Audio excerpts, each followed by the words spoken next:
grand nombre soit bâti sous le roc. Alléluia. Amen. Alléluia. Amen. Je voudrais donc qu'on lise ensemble le premier texte. C'est 1 Corinthiens 3, le verset 9. Si tu es là, je te lève et puis quelqu'un va lire, on va apprécier ensemble. 1 Corinthiens 3, le verset 9. Car nous sommes ouvriers avec Dieu. Car nous sommes ouvriers avec Dieu. Vous êtes le champ de Dieu. Vous êtes le champ de Dieu. L'édifice de Dieu. L'édifice de Dieu. Vas-y, poursuis. Selon la grâce de Dieu qui m'a été donnée, selon la grâce de Dieu qui m'a été donnée, j'ai posé le fondement comme un sage architecte. J'ai posé le fondement comme un sage architecte. Vas-y. Et un autre bâti dessus. Et un autre bâti dessus. Mais que chacun prenne garde à la manière dont il bâtit dessus. Mais que chacun prenne garde à la manière dont il bâtit dessus. Car personne ne peut poser un autre fondement. Car personne ne peut poser un autre fondement que celui qui a été posé. Celui qui a été posé. À savoir Jésus-Christ. À savoir Jésus-Christ. Amen. Amen. Amen. Amen. Paul dit, moi en tant qu'apôtre, j'ai reçu le mandat de poser le fondement dans la vie des croyants.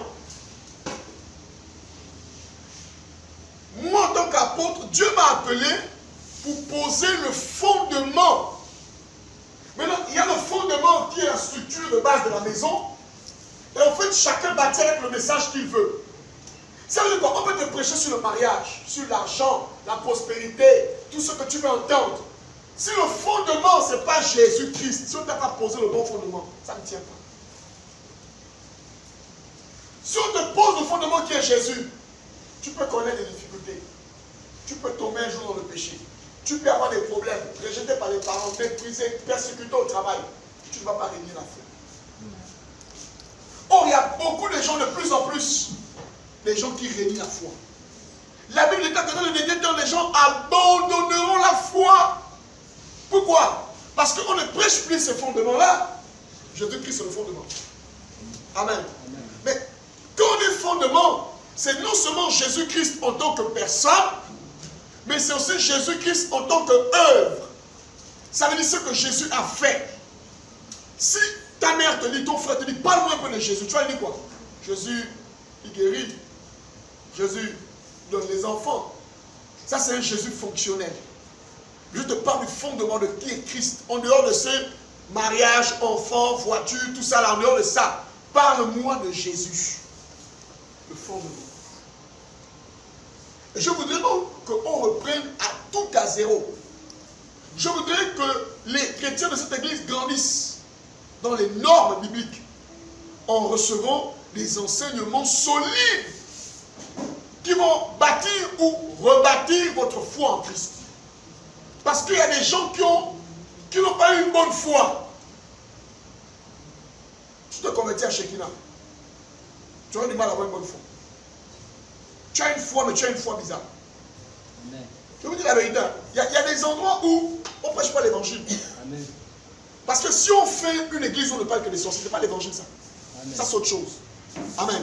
Amen. Une église où on ne parle que du fire, fire, fire, ça c'est pas l'évangile. Oh, quand tu viens à l'église, on doit te prêcher l'évangile. C'est l'évangile là que moi je vais vous prêcher. Amen. Amen. Amen. Je veux retrouver mes réflexes d'avant. Quand je bâtissais la foi des gens. C'est ce que je veux retrouver. Et durant toute cette période-là, je vous ai dit venir avec vos cahiers, parce qu'on va aller doucement. Je voudrais que vous vous réappropriez les principes de Dieu. C'est quoi l'amour de Dieu? C'est quoi la grâce? C'est quoi la miséricorde? Même dans le sommet, quand tu peux parler à un collègue, tu parles, tu maîtrises. On ne peut pas vous baloter. On ne peut pas te prendre contre quelqu'un qui est au bureau, comme si les chrétiens aussi, ils te racontent des conneries, tu crois en ça. Non! Quand tu as un bon fondement, on ne te bouscule pas n'importe quoi. Amen. Amen. Amen. Et ma responsabilité en tant que pasteur, c'est de vous communiquer ces fondements-là. Alléluia. Amen. Alors, regardez un peu. Nous allons parler, le thème, nous allons aborder le thème, c'est l'évangile de Dieu. Le thème qu'on va aborder durant toute cette période, c'est l'évangile de Dieu. Pourquoi je vous parle de l'évangile de Dieu? Parce qu'il y a un évangile qui n'est pas de Dieu. Amen. Vous voulez savoir ça? Il y a un évangile qui vient tout droit de l'enfer. Quand vous arrivez dans un milieu où on exalte la sorcellerie, sachez que ce n'est pas l'évangile de Dieu. Dans un milieu où on passe le temps à dire que c'est X qui est sorcier, que c'est Y, sachez que ce n'est pas l'évangile de Dieu. Dans un milieu où on passe le temps à vous prophétiser, ce n'est pas l'évangile. Ce n'est pas l'évangile. Ils ont fait un hangar, ils ont fait un bâtiment, mais là-bas il n'y a pas l'évangile de Dieu, ce n'est pas l'évangile. Ce n'est pas tous ceux qui ouvrent la Bible qui prêchent l'évangile. Vous comprenez ça? Amen. Tous ceux qui ouvrent ça ne prêchent pas l'évangile. Maintenant, notez ça. Les enfants lisent la Bible. Les enfants de Dieu lisent la Bible. Notez ça. Les enfants de Dieu lisent la Bible. Les fils de Dieu l'interprètent.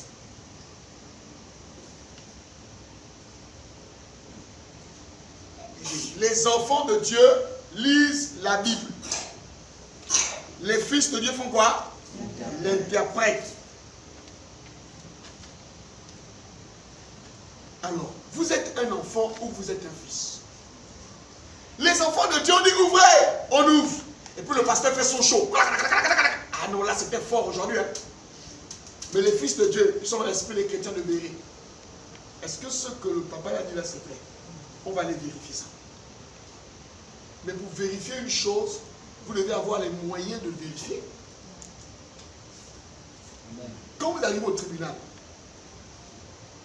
il y a un avocat. Vous avez combien de crimes? Vous avez un avocat. Et puis il y a un autre qui défend l'État. Avocat contre avocat. Ils discutent sur la base de quoi? Hein? De la loi. Des articles de la loi. Si toi tu es profane, même si tu es intelligent, comment? C'est un débat où tu ne peux pas venir entrer. Pourquoi? Parce que c'est un langage, c'est un monde que tu ne maîtrises pas. Or, un avocat peut répondre, peut donner objection, votre honneur. N'importe qui peut dire objection. Amen. Parce qu'un avocat peut te malmener la loi à sa manière.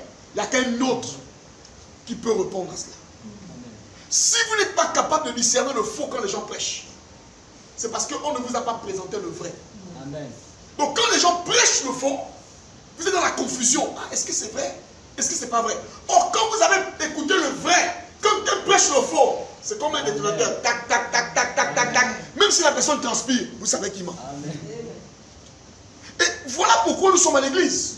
Nous sommes à l'église pour apprendre la vérité, parce que c'est la vérité qui nous libère. Amen.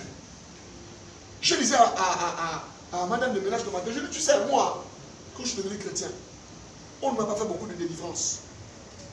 Je ne me souviens même pas comment faire les délivrances. Je ne me souviens pas. Mais j'ai eu la grâce, je me suis converti dans une église où on prêchait la parole. Mes amis, je ne sais pas si aujourd'hui les gens sont encore amoureux de l'évangile. Moi, j'ai passé des heures à l'église. Mon enseignant, un grand frère à moi, Cédric, quand il prêchait, je ne voulais pas quitter l'église. Tellement c'était fort. Il n'y a pas les miracles, hein? Mais quand il ouvrait la Bible, tu découvres, tu dis, mon Dieu, donc c'est ça. J'avais une passion pour l'évangile. Mais aujourd'hui, regardez, nous avons une passion pour les miracles. Amen. Nous n'avons pas une passion pour la parole de Dieu. Je me dis, si on est comme ça en 2022, mes amis, imaginez-vous le genre de foi qu'on aura en 2030. Hein? Il y a un pasteur là qu'on appelle Chora, il passe sur Facebook, il a fait une vidéo là, il dit non, oui, les chrétiens restent dans les maisons. Dieu peut te dire même pendant un an que reste chez toi. Hein, voilà, il parle, oui, les pasteurs là, et puis les gens ont partagé ça. Et puis il y a quelqu'un qui m'a envoyé ça. Je dis, bon, tu as bien fait de m'envoyer ça. C'est un chrétien. Alors tu ne trouves pas qu'il a raison? J'ai dit, c'est la preuve que tu n'es pas né de nouveau. Parce que quand tu lis Actes des Apôtres, Acte 2, le verset 4, elle est claire. Ils persévéraient dans l'enseignement des apôtres, dans les prières, dans la fraction de pain. Ils persévéraient. Ça veut dire quoi persévérer? Ils étaient réguliers. Ils venaient au temple. Même quand Pierre et Jean font le miracle, Jean et Jacques, et bien ils partaient où c'est? Au temple. Ils ont trouvé un paralytique où c'est? À la porte du temple. Donc les premiers chrétiens ne vivaient pas leur foi à la maison. Donc je n'ai pas besoin d'être spirituel. Ce qu'il en s'est dit là, il n'a jamais. Soit il n'a pas eu la Bible, soit c'est un fils du diable. Vous voyez que de plus en plus les gens sont d'accord avec des théories qui n'ont rien à voir avec la Bible. Parce qu'ils ne lisent pas la Bible. Parce qu'ils sont frustrés. Parce qu'ils sont découragés. Parce qu'ils n'ont pas été au contact du vrai. Une personne m'a dit, oh, pasteur, moi je vais venir aux églises parce que je suis découragé. Je dis, vous pensez qu'il n'y a que vous qui êtes découragé. Vous aussi vous découragez les autres. Ceux qui disent qu'ils sont découragés, eux-mêmes aussi, c'est les champions de découragement. Ils sont découragés les autres. Mais si c'était que l'être humain, on ne payerait pas nous tous. Mais on vient ici pourquoi? Parce qu'on a rencontré un Seigneur. C'est pourquoi on vient ici. Ce n'est pas parce qu'on aime quelqu'un, mais c'est parce qu'on a fait une rencontre avec Jésus. Amen. On ne va pas donc laisser ça parce que les gens sont mal comportés. Amen. On se met au-dessus de ça. Amen. Alléluia. Amen. On va ouvrir ensemble Romains 1, le verset 16. Romains 1, je vais montrer le parler de l'évangile de Dieu. Romains 1, le verset 16. Que dit la Bible? Car je n'ai point honte de l'évangile. Car je n'ai point honte de l'évangile. C'est une puissance de Dieu pour le salut de quiconque croit. C'est une puissance de Dieu pour le salut de quiconque croit. Ok. Pour le suivre. Du juif premièrement. Du juif premièrement. Puis du grec. Puis du grec. Tu peux t'arrêter par là. Car je n'ai point honte de l'évangile. C'est une puissance de Dieu pour le salut de quiconque croit. On va tomber d'accord d'abord. L'évangile est une puissance. Dis avec moi que l'évangile est une puissance. Je ne dis pas l'onction. Paul ne dit pas que je n'ai pas honte de l'onction. Amen. Écoutez-moi. Paul ne dit pas ici, Paul ne met pas en exergue l'onction. Paul ne met pas en exergue les miracles. Paul met en exergue la puissance de l'évangile. Il dit l'évangile est puissant. Pourquoi? Parce que l'évangile apporte le salut. Écoutez-moi très bien. Retenez les mots là. Premièrement, il dit je n'ai pas honte. Pourquoi il dit je n'ai pas honte? Vous savez que Paul a été frappé à cause de l'évangile. Vous savez qu'on a voulu le tuer à cause de l'évangile. Vous savez qu'il a été enfermé à cause de l'évangile. Il a été lié à cause de l'évangile. Il dit quel que soit ce que j'ai vécu à cause de l'évangile, je ne peux pas renier l'évangile. On a des chrétiens qui ont renié l'évangile à cause de ce qu'ils ont vécu. Mais celui qui renie l'évangile à cause de ce qu'il a vécu, il a été ne suis pas un pasteur, ne suis pas un chrétien, ne suis pas laissé en Christ. Cette personne-là n'a jamais eu le contact avec l'évangile. Amen. Parce que l'évangile est plus puissant qu'un homme de Dieu. L'évangile est plus puissant qu'une relation qu'un ami. L'évangile, c'est la puissance de Dieu. Écoutez-moi très bien. Je n'ai pas honte signifie je ne recule pas. Yes.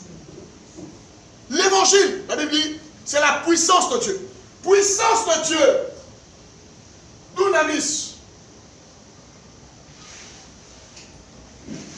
Quand on dit l'évangile est une dunamis. Dunamis, c'est quelle est la dynamite? C'est une puissance. Dunamis. C'est quoi l'objectif d'une dynamite? Je dirais la dynamite, c'est la quoi? Une détonation afin d'enlever les obstacles. Paul dit, l'évangile, c'est la puissance que Dieu utilise pour délivrer les gens. Si quelqu'un est dans une situation compliquée, Dieu utilise l'évangile pour le délivrer. Regardez ce que nous on a fait. Nous on n'a pas utilisé l'évangile. Nous on a utilisé l'onction. On a utilisé les prophéties. On a utilisé beaucoup de choses. Or Paul dit quoi? C'est quoi la puissance de Dieu? C'est l'évangile. L'évangile c'est la puissance de Dieu. Dieu voisin, l'évangile c'est la puissance de Dieu. L'évangile c'est la puissance de Dieu. Dieu voisin, l'évangile est puissant. Regardez, moi j'ai été transformé par l'évangile. Vous êtes venus sur l'église, non? Chacun le voit avec les mauvais comportements. On ne vous a pas imposé les mains. On vous a prêché. Et vous allez remarquer que chaque jour qui passe, vous changez. Vous ne vous rendez pas compte de ça. Mais les gens autour de vous, vous-même vous constatez que ce devez changer. Mais qu'est-ce qui vous change? Qu'est-ce qui vous change? C'est la puissance. C'est quoi ça? L'évangile. L'évangile change les gens, mes amis. L'évangile change les gens. On peut t'imposer les mains, tu tombes. Ça ne changera pas ton caractère. Je vous dis la vérité. On peut t'imposer les mains, on t'impose les pieds. Le pasteur prend sa veste, il te fait tomber avec ça. Ton caractère ne changera pas. Parce que ce n'est pas la puissance qui change le caractère. Ce n'est pas l'onction qui change le caractère. L'onction ne peut pas changer le caractère de quelqu'un. Mais s'il y a une chose qui change le caractère de quelqu'un, c'est quoi? C'est l'évangile. Quand une personne est au contact de l'évangile, sa vie change. S'il était méchant, il commence à être bon. S'il avait la colère, il commence à pardonner. S'il volait, il arrête de voler. C'est quoi? C'est la puissance de l'évangile. L'évangile est puissant. L'évangile est puissant. Alléluia. L'évangile est une dynamique. Quand ça arrive dans ta vie, s'il y a des obstacles, ça brise ça. Chacun connaît quels étaient ces vilains de foi à l'époque. Comment vous étiez il y a 10 ans, il y a 5 ans en arrière, comment vous connaissez? Aujourd'hui, quand vous regardez 10 ans après, ou 5 ans après, ou 2 ans après, vous vous rendez compte que l'évangile a fait son effet dans vos vies. Bien aimé, je vous dis la vérité, si on replace l'évangile à l'église, on n'aura plus trop de problèmes. Si les pasteurs reprennent à prêcher l'évangile, les gens vont changer naturellement. On va éviter de manipuler les gens. L'évangile peut changer les gens. Amen. Amen. Ça prend du temps. Écoutez, il y a deux types d'évangile. Il y a l'évangile de puissance et il y a l'évangile de profondeur. Je reprends. Il y a l'évangile de puissance et l'évangile de profondeur. L'évangile de puissance, c'est quoi? Tu es venu, on t'a imposé les mains, tu es tombé, tu as roulé, le démon est sorti. Ça ne change pas ta vie. Mais l'évangile de profondeur, tu arrives, ça prend du temps, 1 an, 2 ans. Au fur et à mesure, les choses qui tombent, tu ne te rends pas compte de ça. Jusqu'à ce qu'un jour, tu deviens une nouvelle personne. Et les gens qui t'ont connu se demandent qu'est-ce qui s'est passé. Vous savez, il y a des gens qui disent, pasteur, je ne suis pas encore passé par la délivrance. Moi, je crois qu'il y a des gens qui n'ont pas besoin de passer par la délivrance. Mais il y a des gens qui ont besoin de passer par l'évangile. Il y a des gens qui ont besoin de connaître l'évangile. Quand tu connais l'évangile, la Bible dit quoi? Vous connaîtrez la vérité, et la vérité vous affranchira. Les gens, qu'est-ce qu'ils cherchent? La puissance. Ils veulent voir, ils veulent tomber. Mais après tomber, qu'est-ce qui se passe? Alléluia. Or, nous, on vous propose un évangile de profondeur qui vous transforme de l'intérieur vers l'extérieur. Or, l'évangile rapide là, l'évangile de puissance là, vous transforme de l'extérieur seulement. Et l'intérieur n'est pas changé. Or, c'est l'intérieur qui fait quoi c'est? Qui doit changer en... C'est jamais l'extérieur qui change en premier. Alléluia. Alléluia. La Bible dit, l'évangile c'est le salut. Le salut c'est quoi? Le salut c'est la délivrance. Il y a quoi délivrance? Donc, l'évangile apporte la... On reprend. L'évangile apporte la... On reprend. L'évangile apporte la... Est-ce que tu connaissais ça?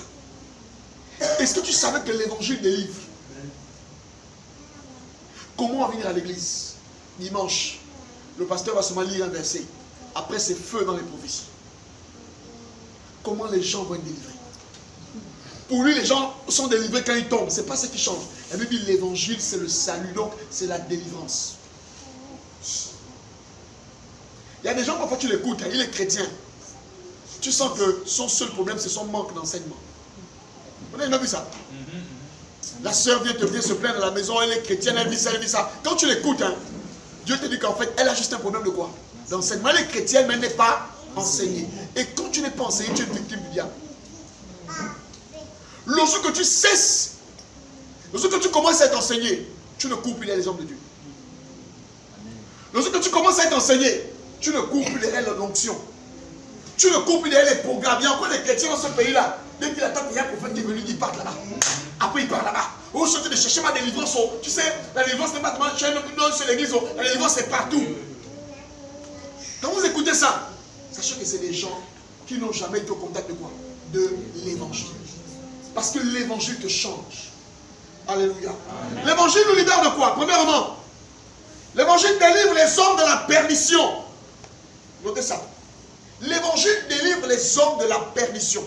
Matthieu 18, le verset 11. L'évangile délivre les hommes de la perdition. Matthieu 18, le verset 11. L'évangile délivre les hommes de la colère de Dieu. Romains 5, le verset 9. De la colère de Dieu. Romains 5, le verset 9.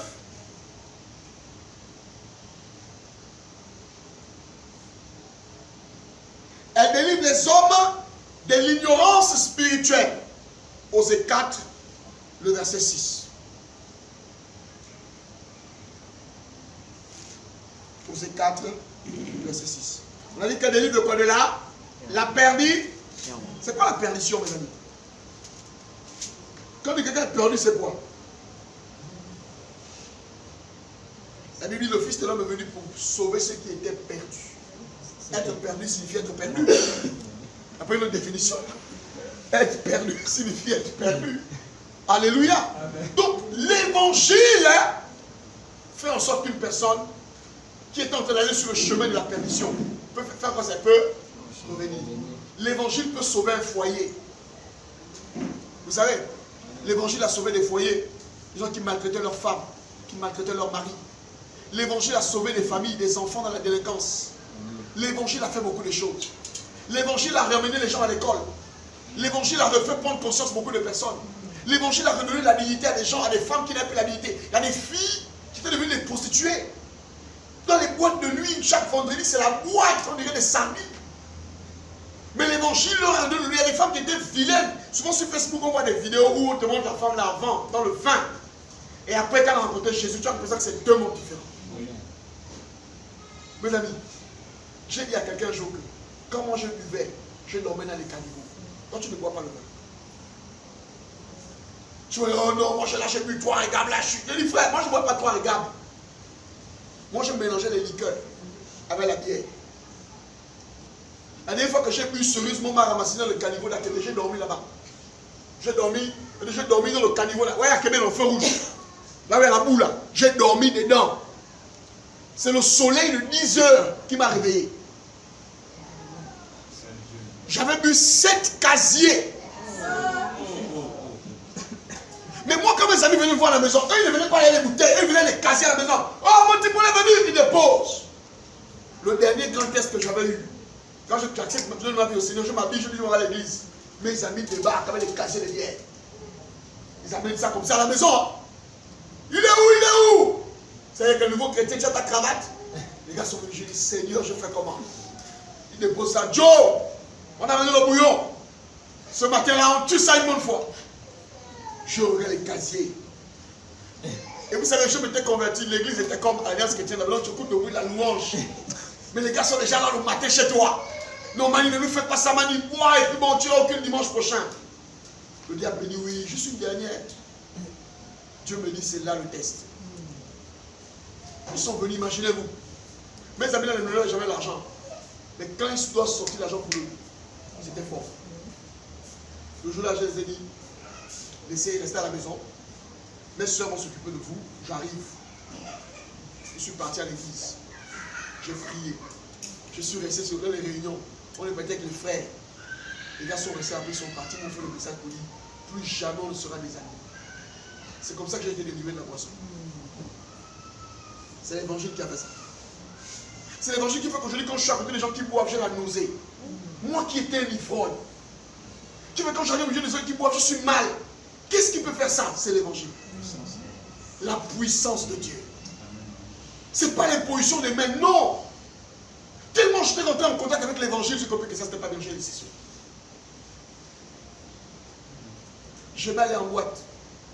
C'était mon goût. Un jour, je suis à la boîte. Je me suis assis comme ça. Moi, je vais danser là où il y a les... Vous ne connaissez pas là-bas. Nous, là, on connaît là-bas. Là où il y a le miroir, c'était mon coin. Ce jour-là, je les voyais danser. Je suis venu faire quoi ici? Les amis là, non, je suis là comme ça. Je dis, ah. Je commence à mal me sentir. Mais toi, tu ne bouges pas un peu là. Je dis, non, les gars, non. Je commence à les voir bizarre. Quand je suis sorti de là, je dis, plus jamais. Seigneur, dans toute ma vie, c'est là-bas où j'étais. Non. C'est ce que l'évangile peut faire. Amen. Alléluia. Amen. Mes amis, l'évangile, c'est puissant. Remettons l'évangile à sa place. Alléluia. L'évangile délivre les gens du châtiment éternel. Il faut le dire ça. L'évangile délivre les gens du châtiment éternel. Apocalypse 20, le verset 6. L'évangile délivre les gens du châtiment éternel. Apocalypse 20, le verset 6. Heureux et saints, ceux qui ont part à la première résurrection. La seconde mort n'a point de pouvoir sur eux. Amen. Mais ils seront sacrificateurs de Dieu et de Christ. Et ils régneront avec lui pendant 1000 ans. Amen. Amen. Ça, c'est la récompense que Dieu donne à ceux qui croient en lui. Vous savez, quand vous suivez les films, essayez de suivre les films qui parlent de la vie après la mort. Ça fait beaucoup réfléchir. Et la seule chose qui peut vous garantir une meilleure vie après la mort, c'est quoi? C'est quoi? L'évangile. C'est pourquoi lire en toute occasion, prêche l'évangile. Ça sauve les gens. Vous savez, moi quand je regarde les gens, je les vois avec une perspective de l'éternité.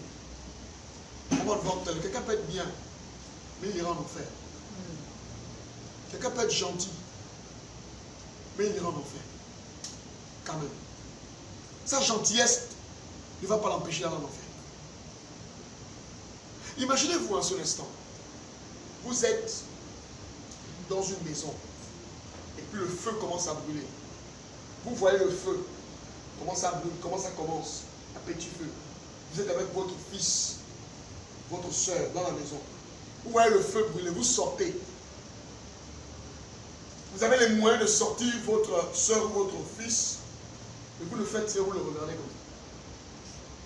Le feu commence à prendre dans la maison. Vous le regardez, il crie. Vous le regardez.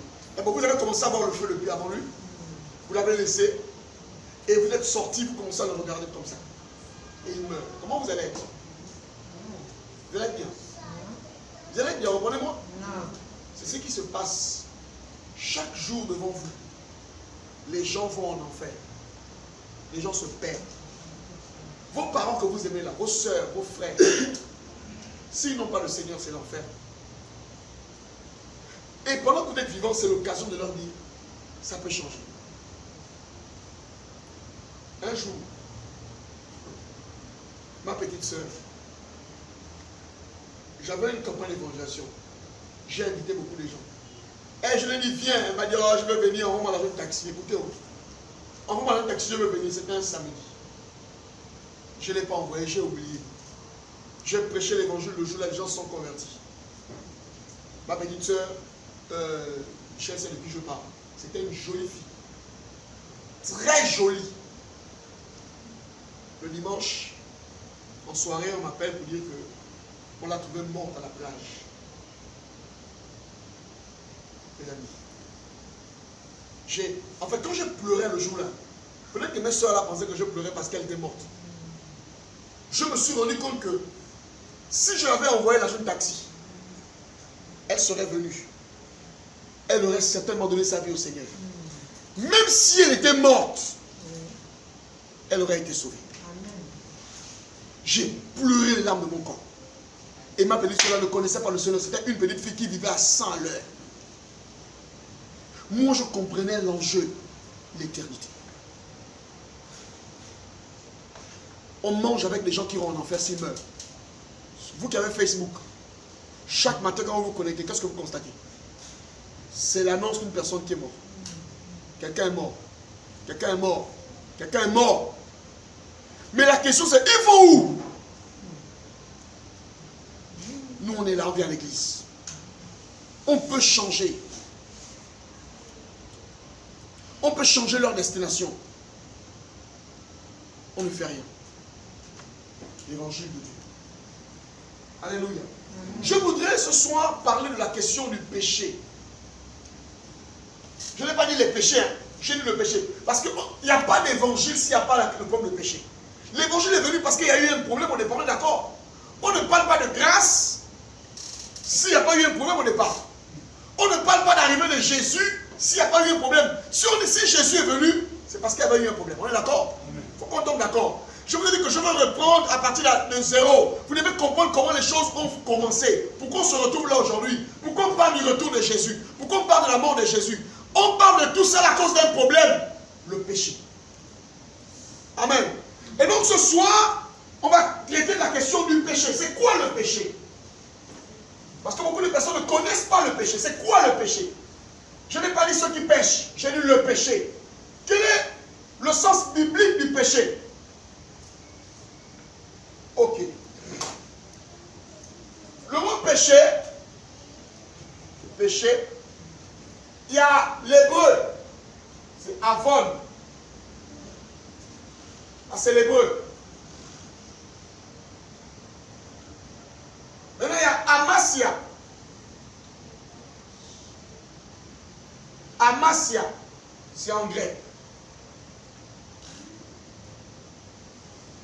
Quand on dit tous ont péché, qu'est-ce que ça veut dire? Le péché, c'est le problème à résoudre. C'est l'équation la plus compliquée de l'humanité. C'est pourquoi Dieu a envoyé Jésus. Que signifie avon? Dieu a dit à Adam, tu peux manger tous les arbres du jardin. On est d'accord, non? Mais quand tu as l'arbre qui est au milieu du jardin, tu ne...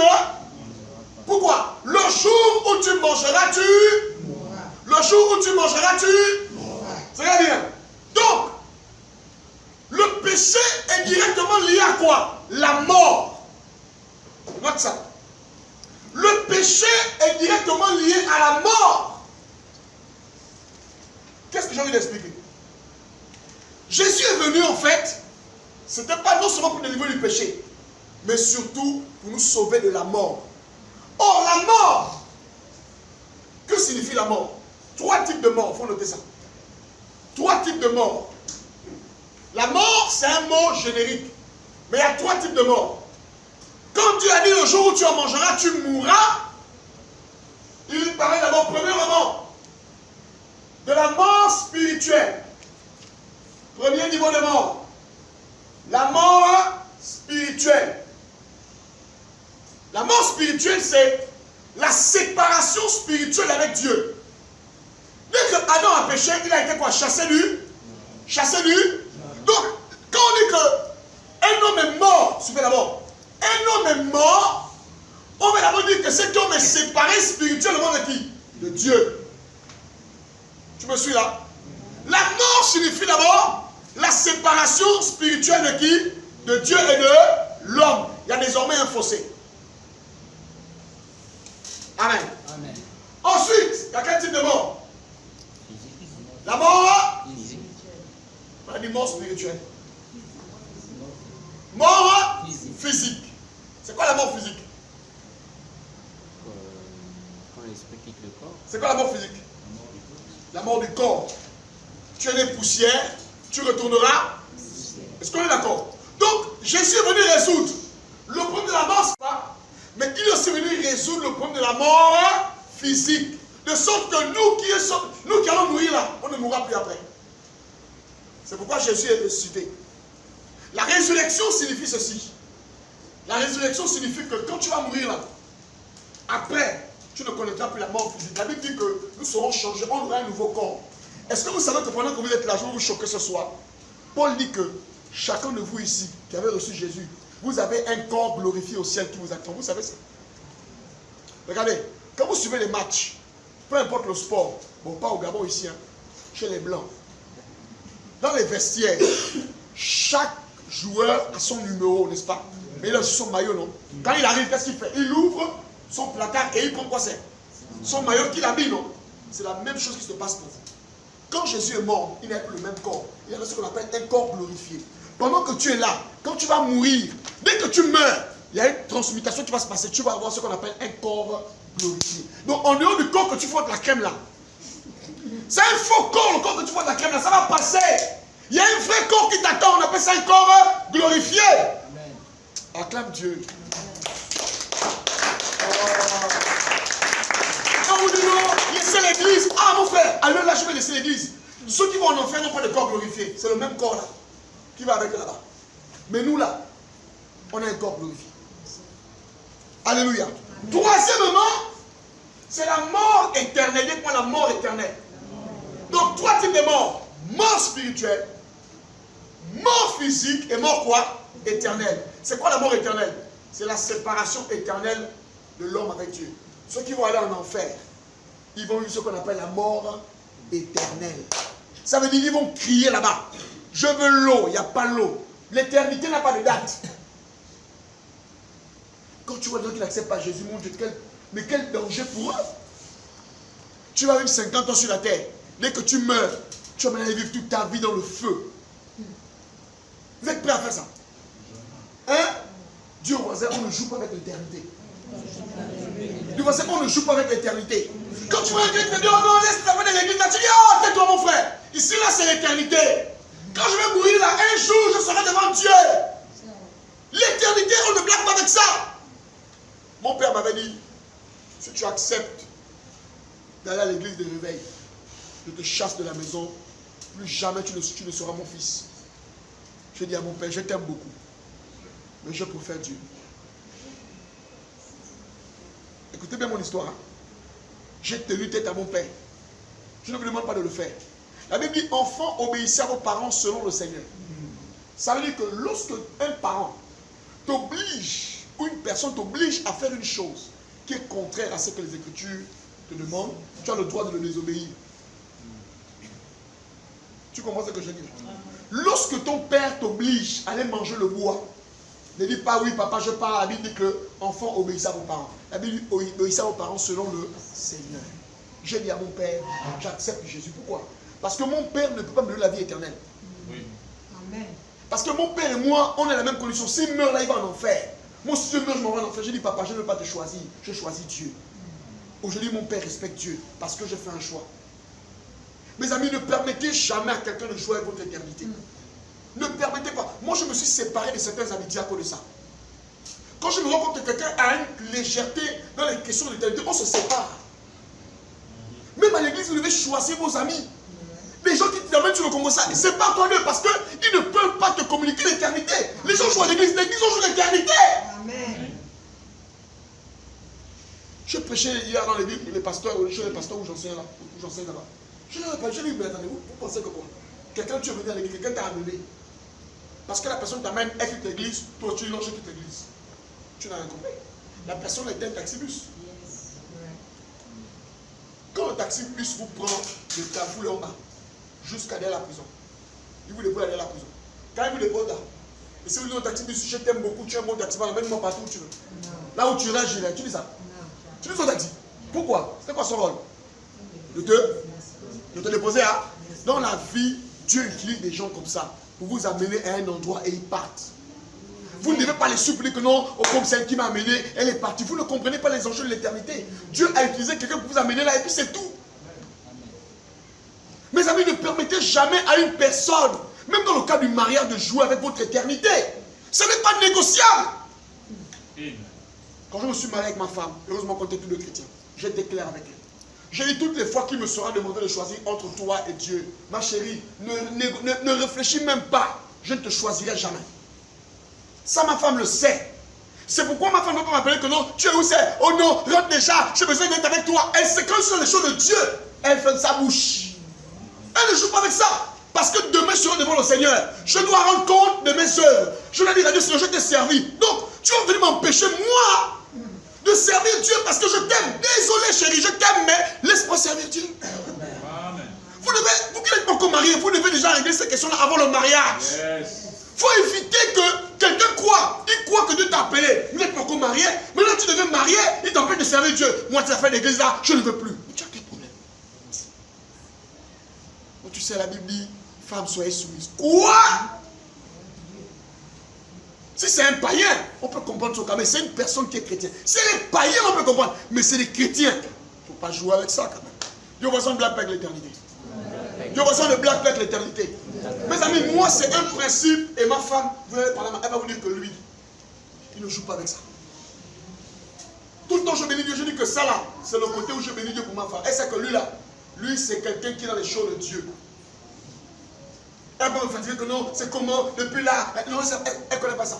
Dès qu'elle m'appelle, tu es où ça? Je dis, je suis à tel endroit, j'ai telle réunion. Ok, d'accord, tu rentres, fais-moi signe. Ça s'arrête là. Et même quand elle était ici au Gabon, après le culte, elle s'assoit là, elle attend. Elle met ça, elle pose sa chaise, elle est assise, elle m'écoute. Je fais mon service. 16h, vous ne voyez pas ma femme ici là. Vous ne voyez pas. Vous qui êtes là, vous ne voyez pas ma femme ici.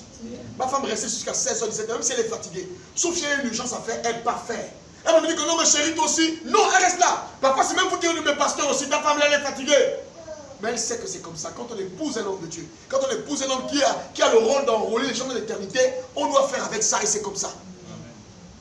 L'éternité, moi je ne joue pas avec ça. Alléluia. Donc la mort éternelle, ça existe. Séparation définitive avec Dieu. Vous devez régler ce problème-là, effectivement. Parce que les gens iront en enfer et ça existe. Les gens seront en enfer. Tu es marié avec un homme qui va aller en enfer. Il t'aura fait des bons bébés, mais à la fin, il ira en enfer. Quelle joie que de se retrouver au ciel avec sa femme et ses enfants. Quelle joie de se retrouver avec son père et sa mère. Tu es l'enfant d'un homme qui ira en enfer demain. Il faut que je vous le dise comme ça, parce que vous devez savoir que ça existe. Oui. Alléluia. Donc le péché, je vais revenir. Adam, il avait volé. Le péché, là, Adam a fait quoi? avait forniqué. Il avait fait quoi? Il a désobéi, ça c'est les gros mots. Qu'est-ce qu'il a fait? Il a mangé. Hein? C'était pas un péché bizarre. Hein? Manger, papa, manger. C'est le moment de manger. Sauf qu'il avait violé une loi que Dieu avait établie. Et ça engageait quoi? Ça engageait toute l'humanité. Parce qu'il était le premier homme. Et le péché est rentré. Amen. Donc vous devez savoir que si on ne comprend pas la notion de péché, on ne comprend pas la notion de l'évangile. Parce que l'évangile existe. Parce qu'il y a eu un problème au départ. Et le problème du départ, c'est le problème de quoi c'est? On reprend le problème le problème du... Ok. Maintenant, il y a une différence entre le péché et les péchés.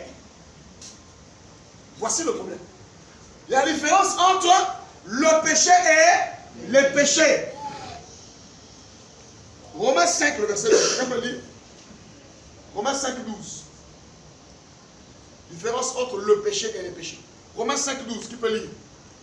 C'est pourquoi, comme par un seul homme, le péché est entré dans le monde. Le péché est rentré comment? Par un seul homme. Le péché est rentré par un seul homme. Qu'est-ce qui se passe? Et par le péché, la mort. Et par le péché, là, qu'est-ce qui Et se passe? qu'ainsi la mort s'est étendue sur tous les hommes. Est-ce que c'est clair?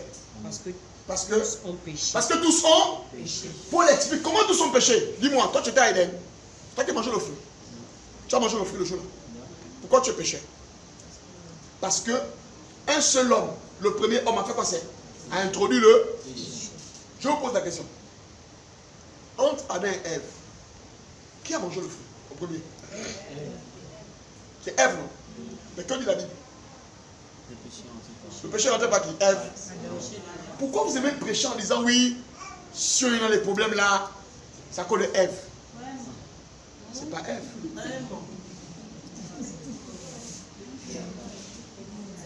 Relis bien, relis. Il faut que tout le monde comprenne. C'est pas moi qui dis ça, c'est pas le pasteur, c'est la Bible qui dit ça. Relis. C'est pourquoi, comme par un seul homme, le péché est entré dans le monde. Le péché est entré par qui c'est? Un seul homme. C'est qui c'est? Adam. C'est Adam, c'est pas Ève. C'est pas Ève. Je reprends, c'est pas Ève. Je reprends, c'est pas Ève. Homme là, il y a grand H ou petit? Très bien. Amen. Oh non, le monde est ce qu'il est. C'est la femme qui a gaspillé le monde parce qu'elle a mangé. Qui vous a dit ça? Vous avez lu ça? C'est pas dans la Bible. La Bible déclare que c'est le péché qui est entré. Et vous allez remarquer, hein, quand elle va manger, lisons, Genèse. Lisons Genèse. Oh, pasteur, tu me dis quoi? On est venu prêcher l'évangile. Il ne faut pas accuser les pauvres femmes cadeaux. La culpabilité fatiguée. Oh non. Écoutez ça. Lis le verset, Genèse 2, le verset, à partir du verset 6. Lis d'abord. 6 à 7. Lis un peu ça. Genèse 2.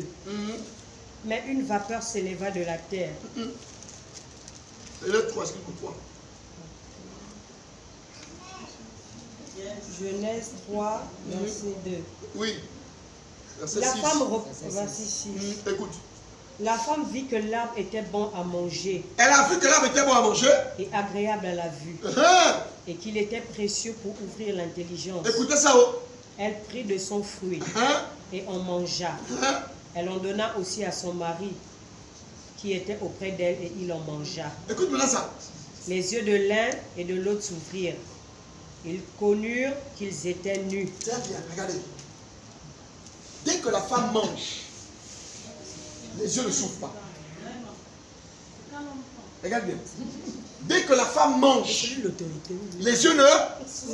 Dites pas bien, elle mange, hein, elle avale, elle rote même. Les yeux ne s'ouvrent pas. Mais dès qu'elle donne à son mari, dès qu'il mange, la Bible dit, les yeux de l'un et de l'autre s'ouvrirent. Qui a mené le péché? L'homme.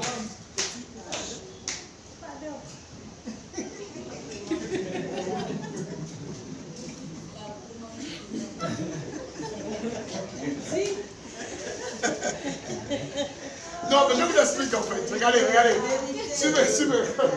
Suivez. Parce que, suivez d'abord, parce que dans le principe de la couverture divine, c'est l'homme qui est le chef. Si la femme avait mangé, ça n'aurait pas eu d'impact.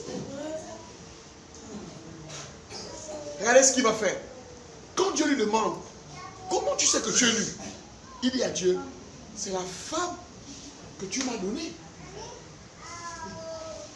Femme, pourquoi tu as fait ça? C'est le serpent qui m'a séduit. Le serpent n'avait pas de but émissaire, le pauvre.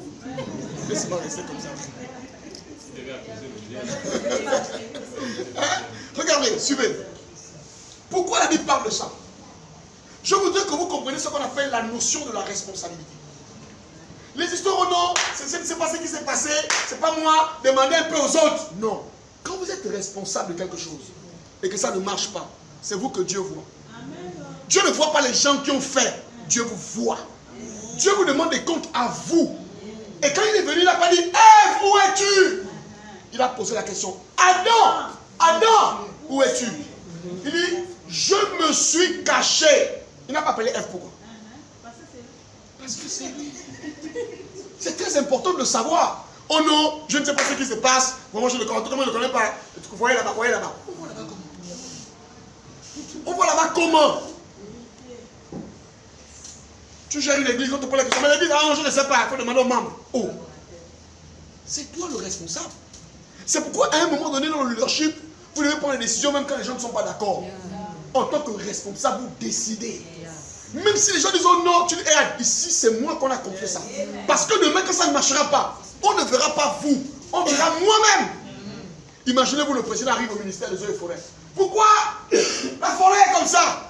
Le ministre dit monsieur, moi je ne sais pas, il faut demander à... Le ministre va dire quoi? Le président va dire quoi? Tu es normal. Tu demandes quoi là? Mes amis, faisons attention à la notion de la responsabilité. Je vais m'adresser aux hommes. Vous qui êtes toujours là comme des femmelettes dans vos foyers. Vous ne pouvez pas être des hommes. Oh non, c'est pas moi. Oh, c'est ma femme. Il faut demander à ma femme. Pourquoi tu demandes à ta femme comment? Oh non, demande, je ne sais pas. Pourquoi c'est comme ça? Oh non, tes beaux-parents m'ont demandé. Oh non, demandez à elle-même. Hein. Oh! Non, tu dois assumer. Tu dois assumer. Hier, j'ai traumatisé ma belle-mère. Je suis allé avec elle à l'hôpital, elle me pose des questions, tout ça. Je dis, c'est une femme mariée.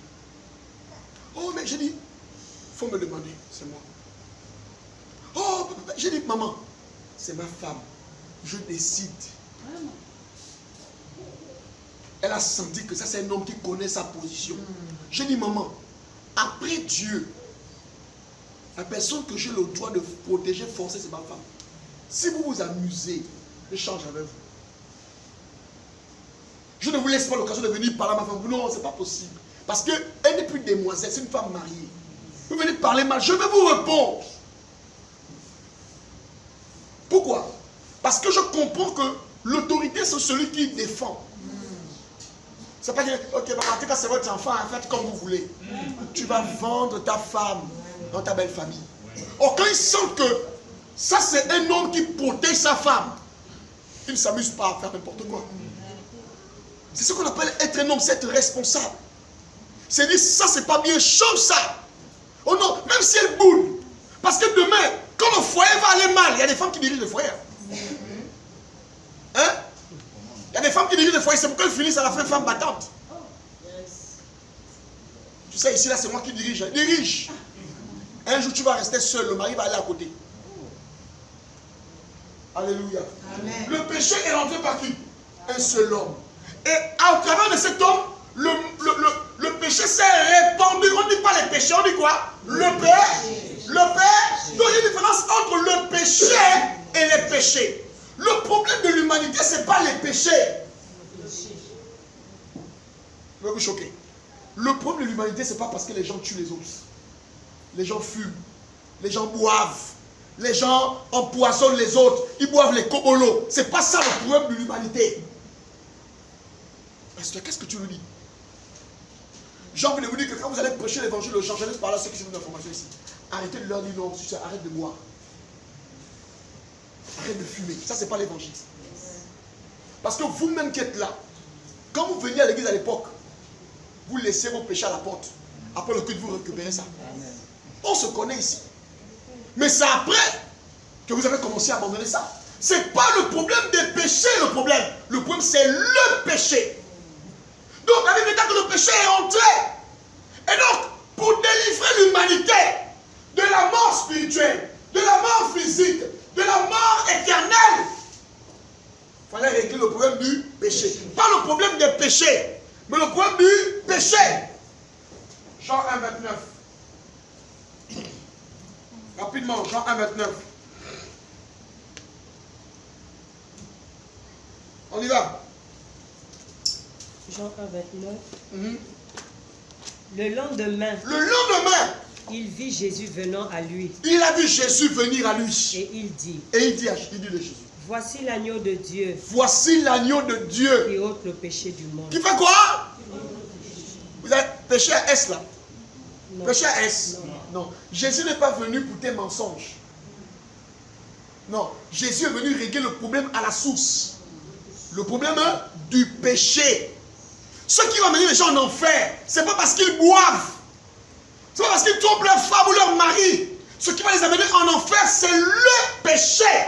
Et c'est ça que Jésus est venu enlever. Ce que Adam avait fait, qui a causé les trois morts. C'est ce que Jésus est venu enlever. Le péché. Amen.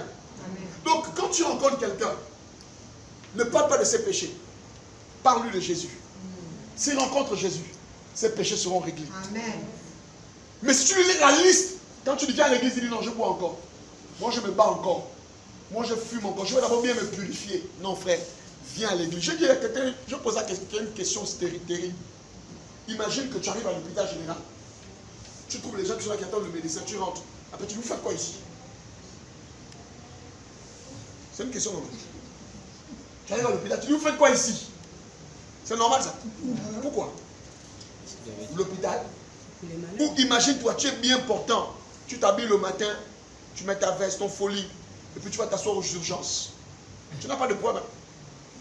Et puis l'infirmière, monsieur, c'est pour vous remettre le médecin, vous avez quoi? Non, je me sens bien, juste que j'ai envie de venir à l'hôpital. Fais quoi? Non. Je sens qu'il fallait que je sois là aujourd'hui. Et puis le médecin te reçoit. Mais si vous avez quoi? Non, je n'ai rien, je voulais juste être là, comme ça. C'est normal. Pourquoi? Parce que l'hôpital, c'est pour ceux qui sont malades. Pourquoi vous êtes toujours en train de critiquer les églises? En disant non, comment là-bas, les gens ils mentent, il y a le péché, les trucs, c'est pas normal. Vous êtes sûr quand vous dites ça? L'hôpital, l'église est ce qu'est l'hôpital pour les malades. Quand les gens viennent dehors, là-bas, ils sont malades. Ils ont besoin de guérir. Donc pourquoi vous êtes exigeant vis-à-vis des gens qui sont malades, qui ont besoin de guérir? Ils viennent ici parce qu'ils ont encore des problèmes. Oh, c'est pas normal que la soeur là s'énerve. Mais elle est malade, c'est pour que tu à l'église, elle va recevoir la guérison. Et vous dites là, oui, c'est pas normal. Les églises, c'est pas les scandales. Ceux qui sont censés être normaux. Les gens normaux ne vont pas à l'hôpital. Est-ce que tu m'entends là? Les gens normaux ne vont pas à l'hôpital. Quand on vient à l'église, c'est parce qu'on a besoin d'être restauré et de guéri. Vous dites aux gens, non, ne venez pas à l'église, changez d'abord là-bas. Non, ils ont besoin de venir avec leurs péchés, avec leur ivrognerie, leur débauche, qu'ils viennent comme ça. Et la puissance de l'évangile, comme on a dit au départ, va les changer. Amen. Vous ne voulez pas laisser l'évangile changer les gens. Vous voulez prendre la place de l'évangile dans la vie des gens. Laissez l'évangile faire son travail. On est venus tous là avant. Pendant que tu venais à l'église, tu avais tes gars, tu faisais ta vie. On se connaît. Mais au fur et à mesure, tu as écouté la parole, tu as dit, ah, ça là, je laisse. Ce n'est pas du jour au lendemain. Toi, Dieu a été patient vis-à-vis de toi. Mais c'est toi là qui ne veux pas que Dieu soit patient vis-à-vis des autres. Pourquoi? Même à l'école, on ne comprend pas toutes les leçons de la même manière. Et au même moment, toi qui avais compris, nous à l'époque, j'avais un ami là. Quand on faisait les maths, c'est lui qui c'est le co-professeur, c'est lui. Il est devant. Oui, monsieur, PDX. Oui, oui. Non. PDX. Après, j'avais des amis qui étaient des amis. Monsieur, on n'a pas compris. Ah, vous n'avez pas compris quand vous le dites. Vous n'avez pas compris quoi? On dit, toi qui as compris. Laisse-nous autres là. Nous sommes les crabes. Nous sommes les tortues de la connaissance. Laisse-nous. Mes amis. Vous savez, faites attention avec la vie. La vie est bizarre. On arrive au bac. Nous tous dans notre tête, on sait que le premier du centre, ça va être lui. Il gonfle, il est serein. Proclamation du bac. À l'époque, on fait les proclamations comme quand on tire les pénaltys. On s'attrape comme ça. Donc quand on cite ton numéro, tu laisses les autres. Tu cours. Mes amis, chose étrange. On commence à citer le premier du centre. Il n'est même pas là. On le regarde. Nous tous on le quitte. Il était là. On quitte le gars. Ça ne fait que serrer. Smith, je ne vais pas oublier le gars.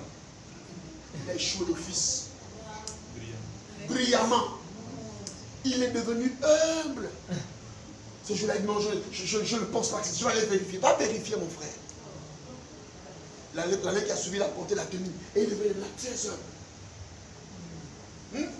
Laissez les gens changer progressivement. Le Seigneur va les changer. Amen. Soyez patients.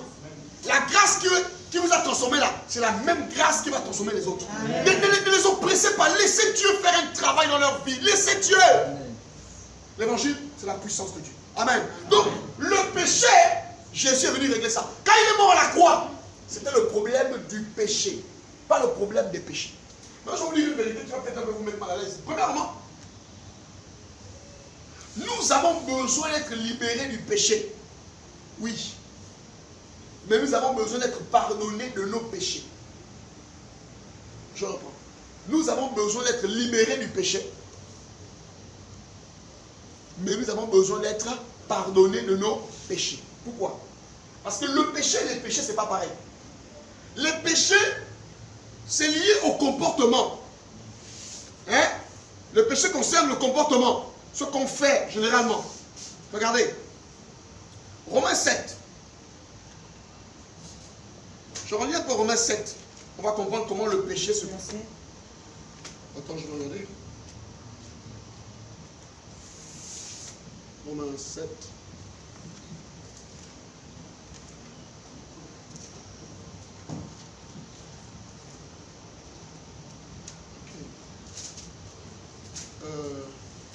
D'accord. Ok, tu vas lire.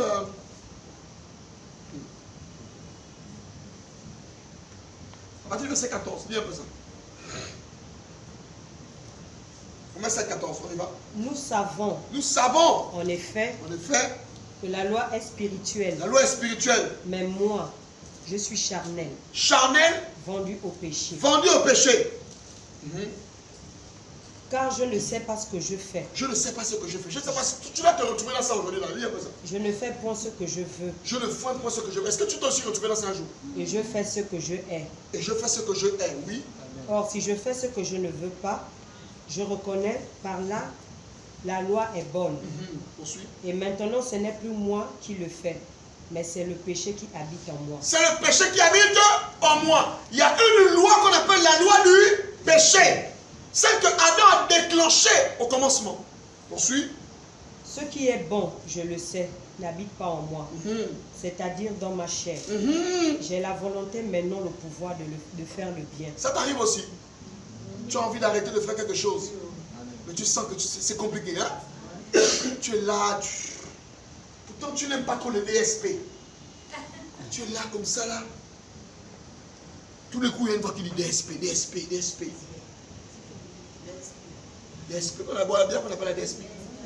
Tu dis non. Ah, ils sont là. Hein. Ils connaissent ça. Ils connaissent les coups. Que Dieu vous bénisse. Ils connaissent les coups. Ils sont là. C'est ça. Il y a comme une force qui te dit, tu as soif, bois. Non, tu sais, non, la Bible regarde, ton corps c'est le temple du Saint-Esprit. Oh non, de temps en temps, une pour la route, un peu élevé pour ton estomac. Ça arrive, non? Voilà, il faut lire. Lire. Car je ne fais pas le bien que je veux. Je ne fais pas le bien que je veux. Et je fais le mal que je ne veux pas. Je fais le mal que je ne veux pas. Et si je fais ce que je ne veux pas, oui, ce n'est plus moi qui le fais. Oui. C'est le péché qui habite en moi. Ah, vous comprenez? Paul dit qu'il y a moi-même qui est là et il y a le péché. Il ne faut pas me mélanger avec le péché. Quand c'est Paul, non? Il se désengage. Il dit qu'il faut qu'on se comprenne. Il y a moi-même qui a le péché. De temps en temps, moi-même je ne veux pas faire ça. Mais le péché qui habite en moi me dit, prends la DSP, la desperados, prends ça. Mais sinon moi-même je n'aime pas boire.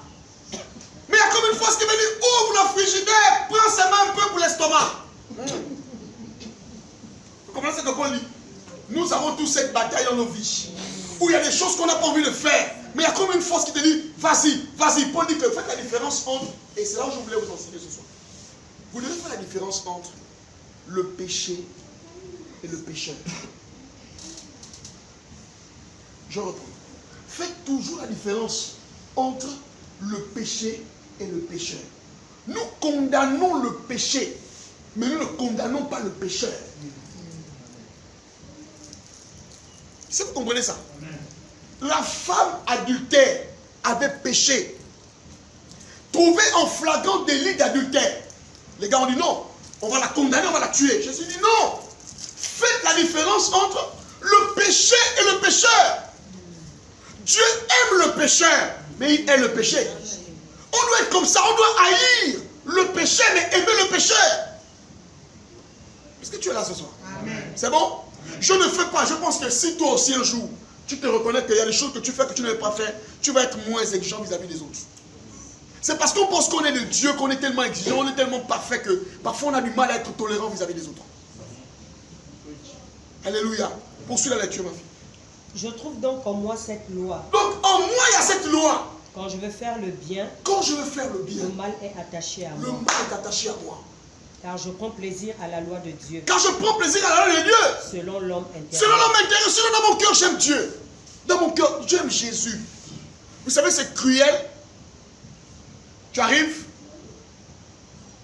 La plupart des gens, quand on commet un péché, après avoir consommé ce péché, on regrette. Tu as bu, maintenant quand tu es dessoulé, maintenant tu penses. Tous les cantiques, sur la sainteté, sur le ciel. Donc vous voyez les gens, ils sont pensants à l'église. C'est pas le Saint-Esprit qui les parle. Ils réfléchissent. Comment avec tout ce qu'ils aiment, comment ils aiment le Seigneur et puis ils font ça. Il dit en moi cette loi qui m'oblige, comme si c'est compliqué, mais Poursuis. Mais je vois dans mes membres une autre loi. Il y a une autre loi qui lutte contre la loi de mon entendement. Donc Paul dit il y a trois lois. La loi du péché, la loi de son nom. Ça veut dire que c'est la conscience qui dit ne fais pas ça. Mais parfois, tu dis non, tais-toi d'abord conscience. On finit d'abord l'histoire, après on retrouve la conscience. Vas-y, poursuis. Et qui me rend captif de la loi du péché. Ça me rend captif de la loi du péché. Qui est dans mes membres. Qui est dans mes membres. Misérable que je suis. Misérable que je suis. Qui me délivrera du corps de cette mort. Qui me délivrera du corps de cette mort. Pour la dire qu'il était comment? Misérable. Est-ce que toi tu n'es pas misérable? Quand tu pêches, tu es misérable. Oui.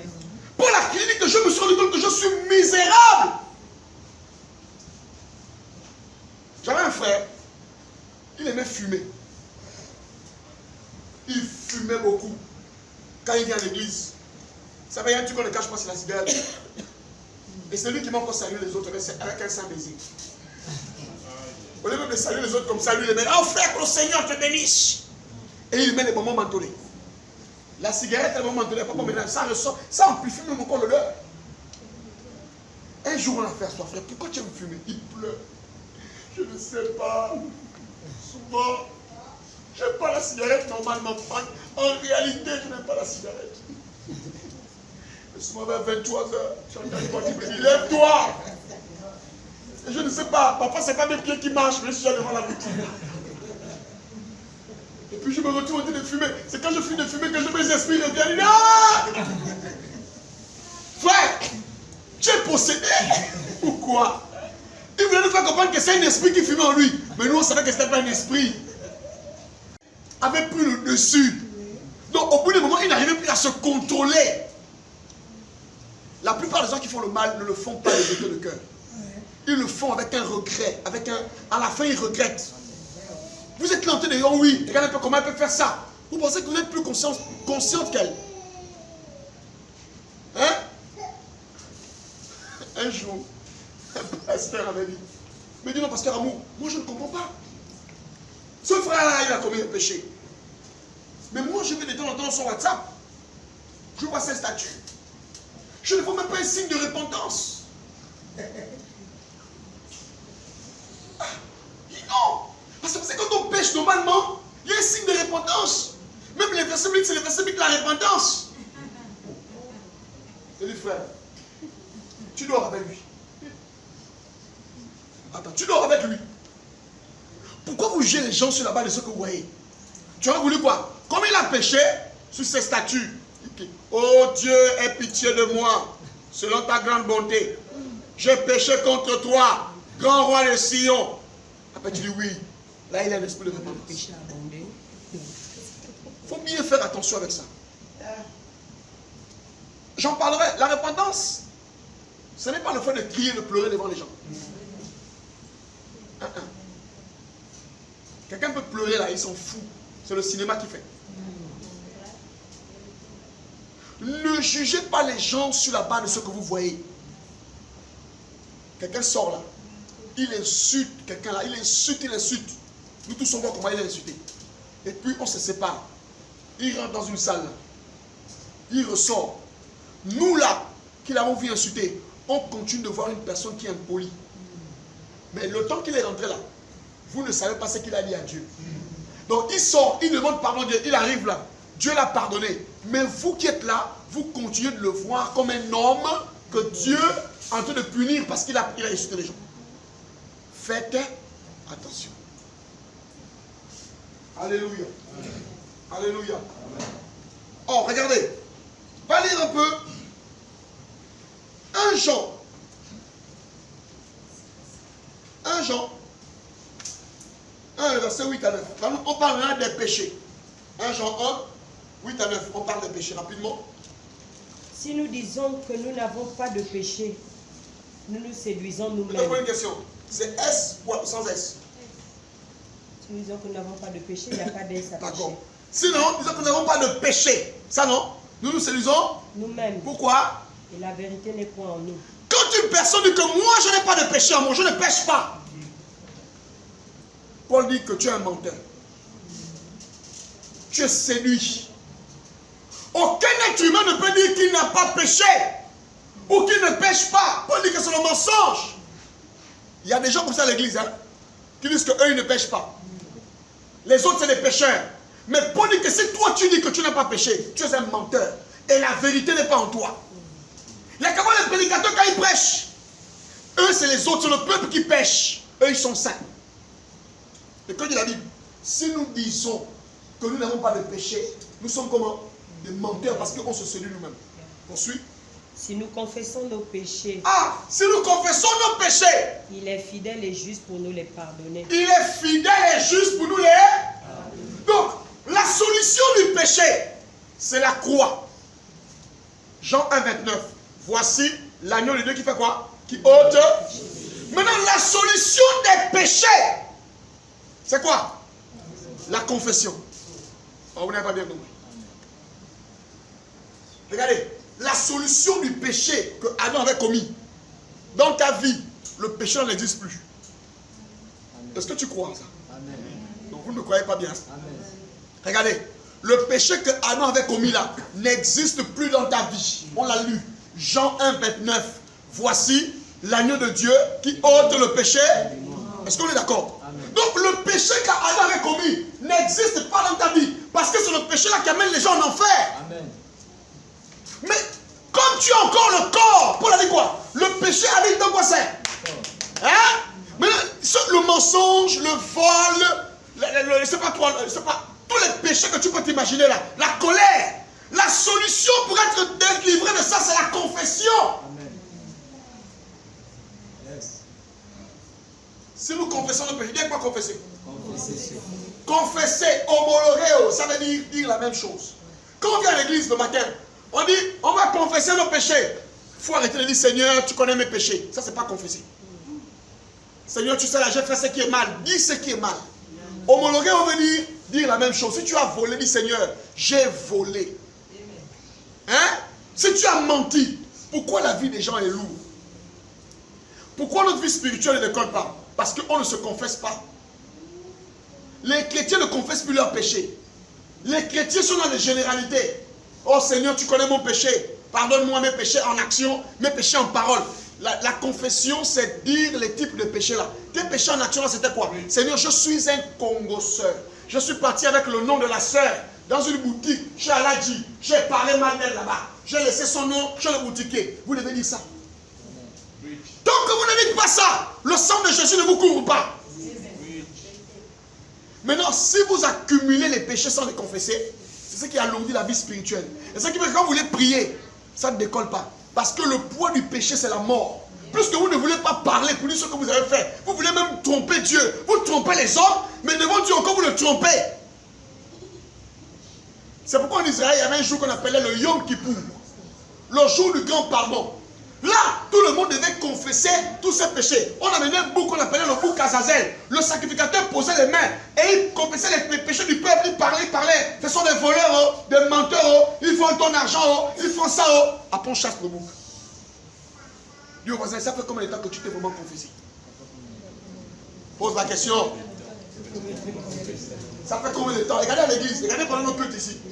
Et ici à l'église, vous qui êtes les modérateurs là, même vous les modérateurs, je vous écoute souvent là. Vous avez mis ici là, on n'a jamais fait plus de 5 minutes de confession. On saute.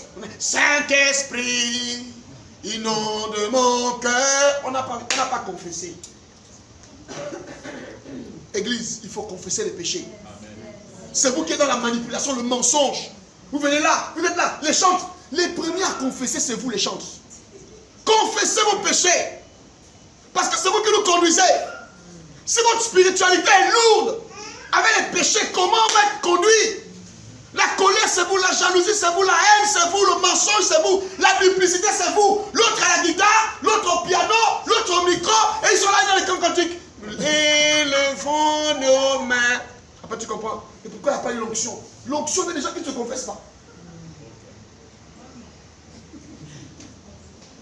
Mais c'est la vérité que je vous dis. On vous a donné une opportunité d'être délivré. Des péchés, c'est quoi? C'est la confession. Mais les chrétiens ne confessent plus les péchés. En fait, ils se sont familiarisés avec les choses de Dieu. Quoi? Non, Dieu comprend. Dieu, c'est notre pote. Et il comprend notre situation. Sinon, toi-même, tu connais ma situation. Il y a des gens qui ont des péchés qui ne confessent même plus. Ils disent, sinon, toi-même, tu connais. Toi-même, tu connais. Je vais encore te dire quoi? Toi-même, tu connais. Tu me connais mieux que personne.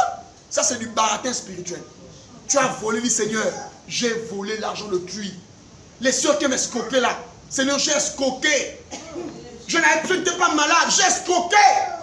J'ai inventé une histoire parce que je voulais l'argent. Seigneur, je suis une escroque.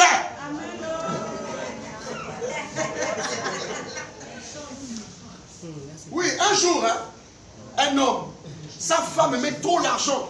Écoutez-moi très bien. Sa femme aimait trop l'argent. C'est le genre de qu'elle écoute que non, il y a 30 000, elle doit filer tous les 30 000. C'était ça son travail. Un jour, l'homme, le mari, ils avaient un projet. On a béni le mari, on a donné 500 000. Il dit, si je rentre à la maison là, je dis à ma femme qu'il y a 500 000. C'est gâté. Je vais dire à ma femme qu'on a donné 300 000. Il arrive, il dit à la femme, chérie, par rapport au truc que je fais, ça pointait 300 000. Elle dit, ok chérie, on va enlever la dîme. De 30 000. Il dit, dans le cœur, il dit, Seigneur, tu sais que je vais rajouter 20 000 francs après. Que ça fasse 50 000. Vous voyez ça, non? Hein? Il dit à Dieu, la dîme de 30 000, là, je vais ajouter 20 000. Parce qu'il sait qu'en vérité, la dîme, c'est 50 000, c'est 500 000, 50 000, non? Mais il dit, s'il dit seulement ça à sa femme. Le voici maintenant à l'église. On te le prier, Seigneur, toi-même tu sais. En vérité, il y avait 500 000. À cause de l'état de ma femme. J'en ai enlevé 20. Seigneur, 200 000. Quand il prêche comme ça, juste à côté, la copine de madame écoute ça. En plein temps. Le culte est fini. Dame sort avec sa copine, ils sont de l'autre côté. Ton mari t'avait même dit qu'il avait combien là? Je l'ai écouté confesser ses péchés là. Il avait dit que c'était en vérité 500 000. Il y a des femmes qui obligent les hommes à mentir, fassent des fausses déclarations. Parce que dès qu'on vous dit qu'il y a les 500 000, c'est fini. On est parfois obligé d'avoir l'esprit d'Ananias. Mais c'est aussi un péché. Seigneur, j'ai retenu l'argent frauduleusement. On vous envoie faire les courses. Vous cachez la monnaie. Fausse déclaration. Dieu va te punir. C'est ça la monnaie, oui, papa, c'est ça la monnaie. Je vis ça ici à l'église. Le fils là. Je l'envoie, je l'ai calculé. Il part. Il fait les courses. Il prend l'argent, il dit, non, non, papa, c'est sa vérité, ce que je. Je le regarde. Et pour le punir, quand il donne la monnaie comme ça, je prends. Je dis, viens, tiens. En fait, j'avais prévu de te donner ça. Tu sens comment l'enfant ne sait plus comment te répondre. Il faut le voir à l'intercession, comment il élève la voix. Karabashakayaba, c'est quoi le problème? Église, on doit confesser nos péchés. Revenons au christianisme où on confesse les péchés. C'est quoi ce christianisme là maintenant de l'échapper? Non, Dieu est devenu notre ami. On est plus là dans la confession. Les confessions durent 1 minute. Le modérateur, même lui-même le premier, confessons nos péchés. Lui-même il est là. Karabashakayaba, Seigneur, quoi? Tiens, mouton. On dit confesser les péchés, vous parlez en langue.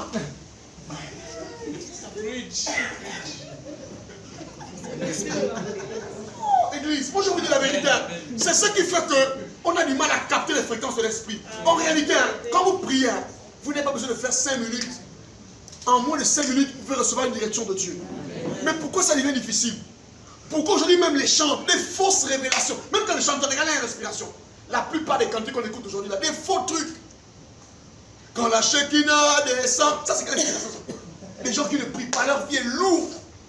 Et c'est eux qui veulent conduire les gens. Écoutez-moi très bien. Le sacrificateur, avant de présenter les péchés du peuple, devrait d'abord présenter le sacrifice pour ses propres péchés. Quand vous venez diriger la prière, vous-même vous avez déjà réglé un problème de confession dans votre maison. Amen. Quand vous arrivez ici, vous pouvez nous conduire. Mais toi-même, c'est sur place que tu veux venir te confesser avec nous. Tu as quel problème? Ce matin, je veux vous conduire dans la présence. Tu veux nous conduire dans quelle présence? Toi, tu es dans quelle présence? C'est un mal qu'il faut résoudre. Amen. Faites le tour des églises. Aujourd'hui, dans l'église, si tu fais 5 minutes en train de confesser, je peux te dire que l'église, tout le monde va te regarder. Fais ça. À genoux, tu pleures. Les gens vont ouvrir les yeux pour te dire, ah, son péché était fort hier. Parce que la façon que le fait la pleure, là, comment. Ouais, la confession devient étrange. Mais alors qu'on doit se confesser, c'est ça la force, ça libère. Amen. Ça te libère. Tu as l'impression que le poids, la culpabilité est partie. Tu es libéré, tu es léger. Amen. Mais il n'y a plus ça. Il n'y a plus ça. Alléluia. Amen. Si tu confesses ton péché, c'est ça la solution. C'est la confession du péché. Alléluia. Amen. Le pécheur, nous ne sommes plus des pécheurs. Nous ne sommes plus des pécheurs. Un chrétien n'est pas un pécheur. Ça choque ce que je vous dis. Non. Romains 5, 19, qu'on lit. Rapidement, s'il te plaît. Romains 5, 19, on lit ça rapidement. Nous ne sommes pas des pécheurs, on va lire ça rapidement. Romains 5, 19. Car comme par la désobéissance d'un seul homme, beaucoup ont été rendus pécheurs. Beaucoup ont été rendus comment? Pécheurs. Beaucoup ont été rendus comment? Pécheurs. Ok. De même, par l'obéissance d'un seul, beaucoup seront rendus justes. Beaucoup sont rendus comment? Justes. L'obéissance d'un seul. Le seul là, c'est qui? C'est Jésus. Quand tu acceptes Jésus, tu deviens quoi? On reprend. Ça doit rentrer. Quand tu acceptes Jésus, tu deviens quoi? Juste. On reprend. Quand tu acceptes Jésus, tu deviens quoi? Juste. On a encore des messages. Oh non, vous savez que nous sommes des pécheurs. Moi, je ne suis pas un pécheur. Si tu acceptes que tu es un pécheur, tu forces le message de Jésus. Tu forces l'œuvre de la croix. En réalité, quand quelqu'un a accepté Jésus-Christ, il devient juste. Sa justice n'est pas liée aux actes qu'il pose. Sa justice est un décret. Tu comprends ça? Tu es juste par décret. On t'a déclaré juste. Non pas en raison de tes œuvres, mais en raison de ta foi en Christ. On appelle ça en théologie la doctrine de l'imputation. Ça veut dire qu'on prend dans le corps de quelqu'un et on met ça pour toi. Je ne suis pas juste parce que je ne pêche pas. Je suis juste parce que j'ai reçu la justice de Christ. Amen. Yes. N'accepte plus qu'on dise que tu es un pécheur. Tu dis, moi je ne suis pas un pécheur. C'est pourquoi je dis que Dieu m'a dit qu'il faut que je revienne sur les fondamentaux. Il y a des gens qui sont ici à l'église qui pensent qu'ils sont des pécheurs. Non. Tu es un juste qui pêche. Simplement. Mais tu n'es pas un pécheur. Parce que si tu es un pécheur, tu vas en enfer. Mais tu es un juste qui pêche. Tu pêches parce que tu as un corps. Amen. Ouais, je vais vous aider, même vous qui voulez composer les chansons. Il y a de ces chansons-là, quand j'écoute ça, je dis que, les fidèles qui ont chanté, ça n'est pas les pasteurs. Parce qu'il y a des chansons qui ne cadrent pas avec la doctrine biblique. On chante ça dans les églises. Et c'est pourquoi il y a un peu des onctions, un peu l'onction. Parce que lorsque on ne prêche pas, on ne chante pas sur la vérité. Les anges n'amplifient pas le chant, ils chantent avec tout. Parce que ce chant est erroné. Alléluia. Dieu moi ça, je ne suis pas un pécheur. Et vous savez, quel que soit le mal que vous aurez fait, rappelez-vous que vous n'êtes pas un pécheur. Il faut que je vous le dise. Ce qui fait que les gens abandonnent la foi, c'est quoi? C'est que lorsqu'ils ont commis une erreur, le poids de la culpabilité, ils commencent à se dire que non, ta place n'est plus à l'église. Parce que là-bas, c'est pour les saints. Toi, tu es un pécheur. Le fils prodigue, le gars est parti, il a commencé à coucher avec les prostituées. Il a commencé à manger avec les cochons. Il a dit non, dans la maison de mon père, même le dernier des serviteurs mange bien. Ma place, c'est pas ici. J'irai chez mon père. Il dit à son père, prends-moi comme l'un des serviteurs. Le père dit non. Un enfant ne perd pas sa place. S'il y a une chose qu'on ne remet pas en cause, c'est une naissance. Ton père peut dire que tu n'es pas son fils. Mais ça ne signifie pas que tu n'es pas son fils. Vous comprenez ce que je te l'ai dit? Un père peut dire qu'à partir d'aujourd'hui, tu n'es plus mon fils. Légalement, spirituellement, génétiquement, tu es son fils. Amen. Dieu ne peut pas remettre en cause une naissance. Depuis que tu es là, tu fais le désordre. Tu te comportes mal. Est-ce que c'est pour autant que tu n'es pas l'enfant de ta mère? Hein? Maintenant, pourquoi? Parce que vous avez commis une erreur. On veut vous faire croire que vous n'êtes plus des chrétiens. Pourquoi? Et vous êtes là avec la culpabilité. Oh oui, c'est vrai, ma place n'est plus là-bas. Je vais mener à l'islam. Je vais m'appeler Aïssatou. Tu as quel problème? Tu es un enfant de Dieu. Amen. Oh, acclame le Seigneur. Acclame le Seigneur.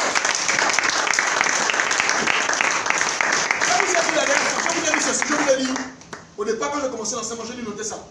Les enfants lisent la Bible. Les fils l'interprètent. Arrêtez d'être des enfants. Soyez des fils. Comprenez votre statut. Arrêtez que les gens vous culpabilisent. Dès qu'on te voit dans une position qui n'est pas bien, tu n'es plus chrétienne. Oh, ça c'est l'enfer.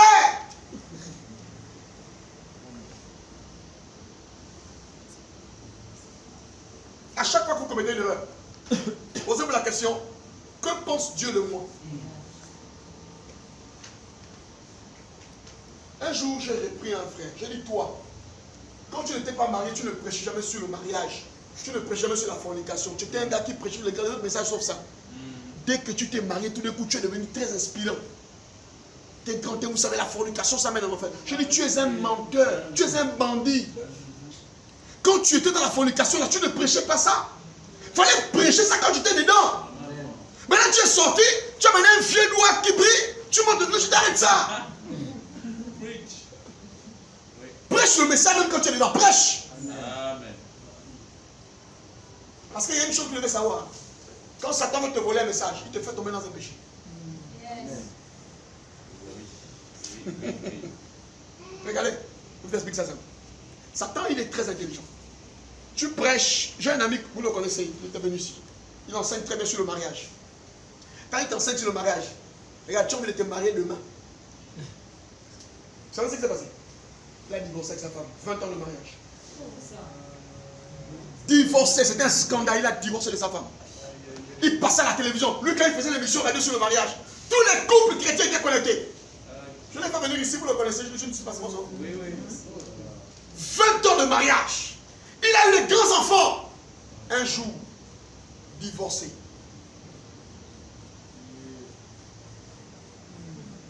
Il a commencé à prêcher sur la prospérité.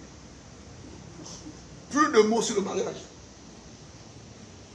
Un jour, je suis allé à son bureau.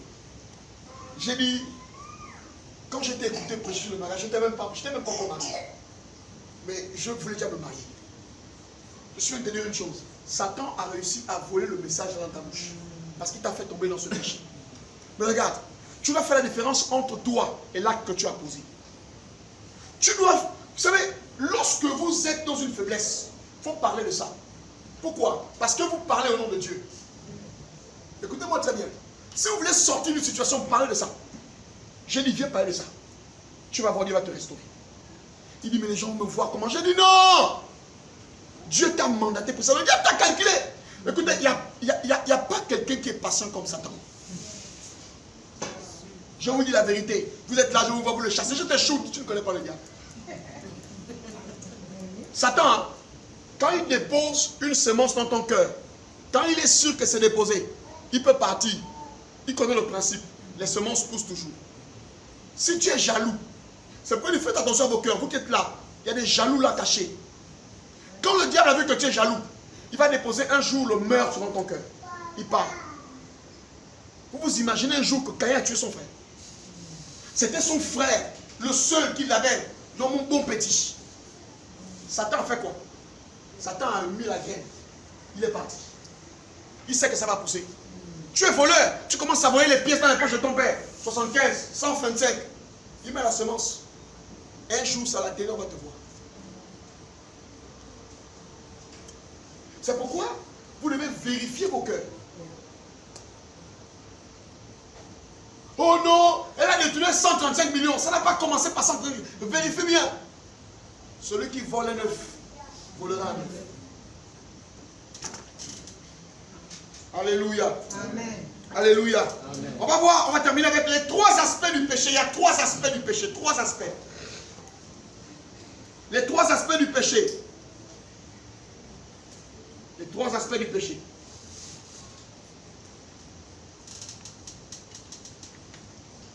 Première dimension. L'aspect, le péché est devant Dieu.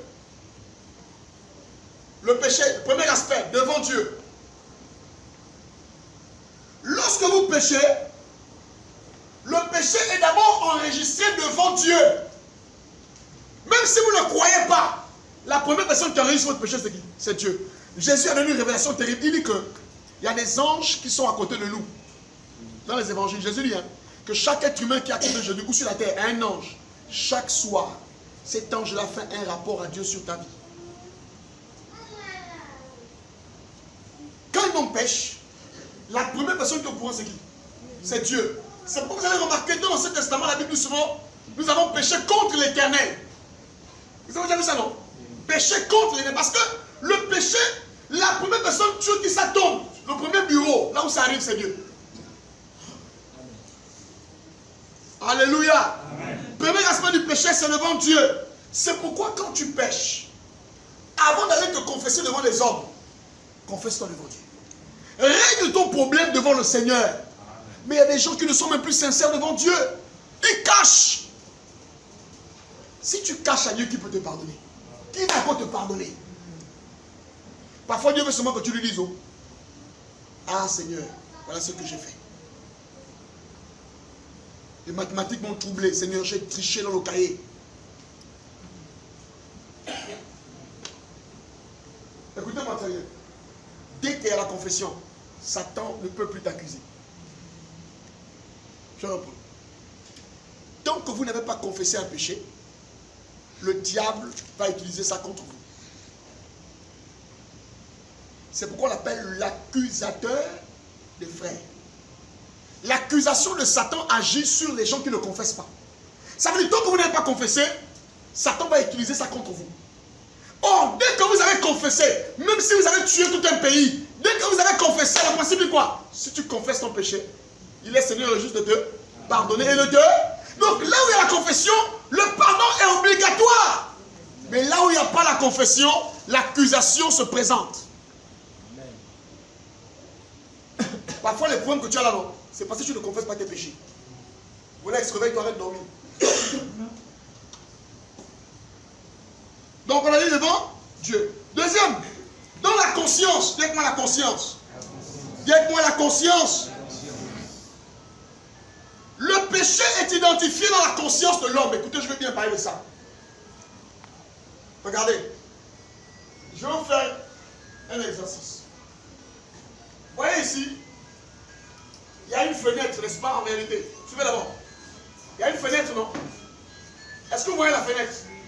Vous voyez la fenêtre? Regardez, est-ce que vous voyez la fenêtre? Non. Est-ce que l'air peut rentrer ici? Non. Est-ce que le soleil peut rentrer ici? Non. Mais la fenêtre existe, non? Oui. Pourquoi l'air ne rentre pas? Pourquoi le soleil ne rentre pas? C'est ce qui se passe avec la conscience. Nous avons tous une conscience. Sauf qu'il y en a pour qui la conscience est fermée. prêche, ça ne rentre pas. On prie, ça ne rentre pas. C'est pas qu'elle n'existe pas, mais elle est fermée. Et comment les gens ne donnent pas leur vie au Seigneur? C'est parce que leur conscience est fermée. Le diable a fermé leur conscience. Donc, le Saint-Esprit, quand il vient ouvrir ta conscience. Donc, la conscience, c'est le juge infaillible de l'homme. Avant même que les gens disent que tu as péché, tu sais déjà que tu as péché. On est d'accord, non? Avant qu'on dise que tu as fait mal, toi-même seul, tu sais que tu as mal fait. Jean 8, 9, rapidement. La conscience est une fenêtre. Pour d'autres, elle est ouverte. Pour d'autres, elle est fermée. Jean 8, 9, rapidement, s'il te plaît. Jean 8, le verset 9. Quand ils entendirent cela. Non, oui. Viens pour le verset 8, vas-y. Et s'étant de nouveau baissé, il dit ça. Il écrivait sur la terre. Quand ils entendirent cela, accusés par leur conscience, ils se retirèrent un à un, depuis les plus âgés jusqu'aux derniers. Accusés par quoi? Leur conscience. Accusés par quoi? Les gars sont venus dire, cette femme a péché. On doit la lapider. Jésus a dit, il n'y a pas de problème. Ils ont amené la loi de Moïse. Jésus a utilisé la loi de la conscience. La loi de Moïse dit ça, c'est vrai. Maintenant, je vais utiliser la loi de la conscience. Si toi, tu n'as jamais péché, jette la première pierre. La Bible dit, en fait, leur conscience était fermée, comme là. Vous comprenez ça, non? La parole que Jésus a prononcée a ouvert leur conscience. Ils se sont rendus compte que, mais finalement, ils veulent condamner une personne alors qu'eux-mêmes aussi, c'est des pécheurs. La plupart des gens qui condamnent les autres, ils ont une conscience fermée. Le rôle de l'évangile, c'est quoi? C'est d'ouvrir la conscience des gens. Tu insultes les autres, tu dis que c'est des pécheurs, mais toi, tu n'es pas meilleur. Amen. Alors, est-ce que je te parle ce soir? Est-ce que je te parle? Amen. Pourquoi Judas s'est suicidé? C'est la conscience. Il s'est rendu compte qu'il a trahi le maître. Et il n'a pas supporté la pression de l'accusation de sa conscience. Mais quand votre conscience vous accuse, c'est grave. Vous fouillez les gens. Vous ne dites plus bonjour. Vous ne venez plus à l'église. Vous avez honte. Je croisais un petit qui venait à l'église là. J'étais dans la voiture, je le croise, je le vois par le rétroviseur. Il me voit, il veut fuir. Je garde la voiture. Je l'attends. Il est là, il est coincé. Je baisse la vitre. Je dis, fils, sors du mur, viens. Tu vas où? Papa, je m'en vais au charbonnage. Monte. Monte dans la voiture, il est monté. Il pensait que je devais lui dire non, pourquoi je ne te vois plus à l'église, tout ça. Je sentais qu'il était dans sa tête. Il cherchait déjà la défense. Oui, petit, tu ne me connais pas. J'ai roulé. Comment ça va? Maman va bien? Tes frères vont bien? Oui, papa, maman. Bon, on est arrivé, ok. Oh, bonne journée, hein? Oui, papa. J'ai vu l'enfant dérangé. Accusé par ça. Parce qu'il s'est dit que le pasteur ne peut pas me prendre, tu veux bien à l'église. Il ne peut pas me prendre. Mais comment je suis un homme spirituel? Je ne peux pas rentrer dans ton jeu. Ta conscience va te rattraper. Amen. Vous avez déjà fait du mal à quelqu'un, et puis un jour vous vous retrouvez, c'est la personne là qui est en face de vous qui va vous faire du mal. Ah, la douleur de ça. Hein? Vous avez mangé la personne, fait du mal à la personne, et puis un jour, vous arrivez dans un service. C'est la personne là qui est là, bonjour, et la personne vous fait un sourire. Ça va. Imaginez-vous, quand Joseph est nommé, et la femme de Potiphar est là. 15 ans après, on se retrouve. Comment il pouvait être? Quelquefois, les gens, parce qu'ils ont des problèmes de conscience, ils inventent des histoires. Oh, nous l'avons me juge. Là-bas, les gens, je sens que si je reviens, les gens ne m'aiment pas. L'église, là, les gens ne m'aiment pas. C'est pas qu'on ne l'aime pas. Il sait dans sa conscience qu'il a mal agi. Et donc, comme sa conscience lui reproche, il n'a pas le courage de revenir. Il reste. Beaucoup là, c'est la conscience. Amen. Amen. Amen. Troisième niveau, c'est la chair. Le péché dans la chair. Alléluia. Romains 7, 14 à 23. On a vu. Le péché habite dans la chair. Maintenant, je vais terminer en vous disant ceci. Quand Jésus est mort à la croix, il est venu, Jean 19, 30, il a dit, tout est Tout est. En fait, Jésus a enlevé les conséquences de ce péché-là en le prenant sur lui. On appelle ça en théologie la substitution. C'est quoi la substitution? Suivez. J'ai commis un péché, quelqu'un vient, il prend les conséquences de ce péché-là sur moi, sur lui. Je vous pose une question. Est-ce qu'on peut condamner une personne 2 fois pour le même crime? Non. Si le crime a déjà été payé, hein, vous avez tué quelqu'un, et puis votre mère à l'époque a dit, on vous a condamné pour 20 ans, votre mère a dit, je vais à la prison pour mon fils. Et puis vous allez, votre mère fait 20 ans de prison. Et puis un jour vous êtes en Kembo, en train d'arriver dans le taxi. Et puis l'ancien enquêteur du problème, 20 ans après, te rencontre. Et il dit, oh, c'est toi qui avais tué là. Allons en prison. C'est possible. Non. Légalement c'est possible. Non. Vous avez dit quoi? Ça a déjà été? La peine a déjà été? Pourquoi vous n'irez pas en enfer? Pourquoi le diable ne peut pas vous accuser? Parce qu'en fait, votre peine a été payée par Jésus à la croix. Quand vous entendez la foi, tout est accompli. En fait, il a pris la condamnation là sur lui. C'est pourquoi quand vous êtes à l'église, je vous vois souvent là, vous m'énervez. On dit louer le Seigneur, les Ngando, ils sont là. Ma soeur, quand tu réalises que tu devais être dans l'enfer, quand tu réalises que c'est toi qui devais mourir dans le feu, le châtiment qui nous donne la paix est tombé sur lui. Ma soeur, tu vas danser. Tu vas danser. C'est-à-dire que beaucoup de gens ne réalisent pas ça. Un jour, David danse. Devant les sujets, il danse. La femme dit que toi, tu n'es pas sérieux. Comment tu peux danser tout un roi? Il dit que, hey, moi, je ne danse pas devant eux. Moi, je danse devant le gars qui a pris le royaume à ton père et qui m'a donné ça. Amen. Amen. Vous savez, l'adoration est liée à la révélation. La louange est liée à la révélation. Je ne danse pas pour danser. C'est à l'époque, quand tu es au bar. Qui dansait à l'époque dans le bar? Vous dans les bois de lever les mains. J'ai une question. Tu dansais pourquoi? Le goût de... Hein? Si tu viens à l'église avec l'esprit là, tu ne sais pas pourquoi tu danses, mon Dieu, quand danser, tu pêches. Désormais, tu as un argument pour danser. Tu as des arguments de louange. Quand on dit sauter, les gens disent qu'on est des fous. On n'est pas fous. On sait ce que Jésus a fait pour nous. Yes. Mon Dieu a tout payé. Mon Dieu a tout payé. Voilà pourquoi je veux chanter.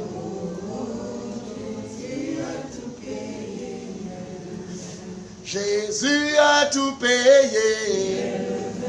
Jésus-Christ a tout payé. Oh. À la croix il a payé. Oh. Pour ma vie il a payé. Oh. Voilà pourquoi je veux chanter. Oh, voilà pourquoi je veux louer. Oh, Jésus a tout payé. Pour ma vie, il a payé. Oh. Pour ma santé, il a payé. Oh. Pour mon honneur, il a payé. Oh. Pour ma vie, il a payé. Oh. Voilà pourquoi je veux chanter. Jésus a tout payé. Oh, voilà pourquoi je veux louer. Oh, Jésus a tout payé. Est-ce que tu peux acclamer Jésus?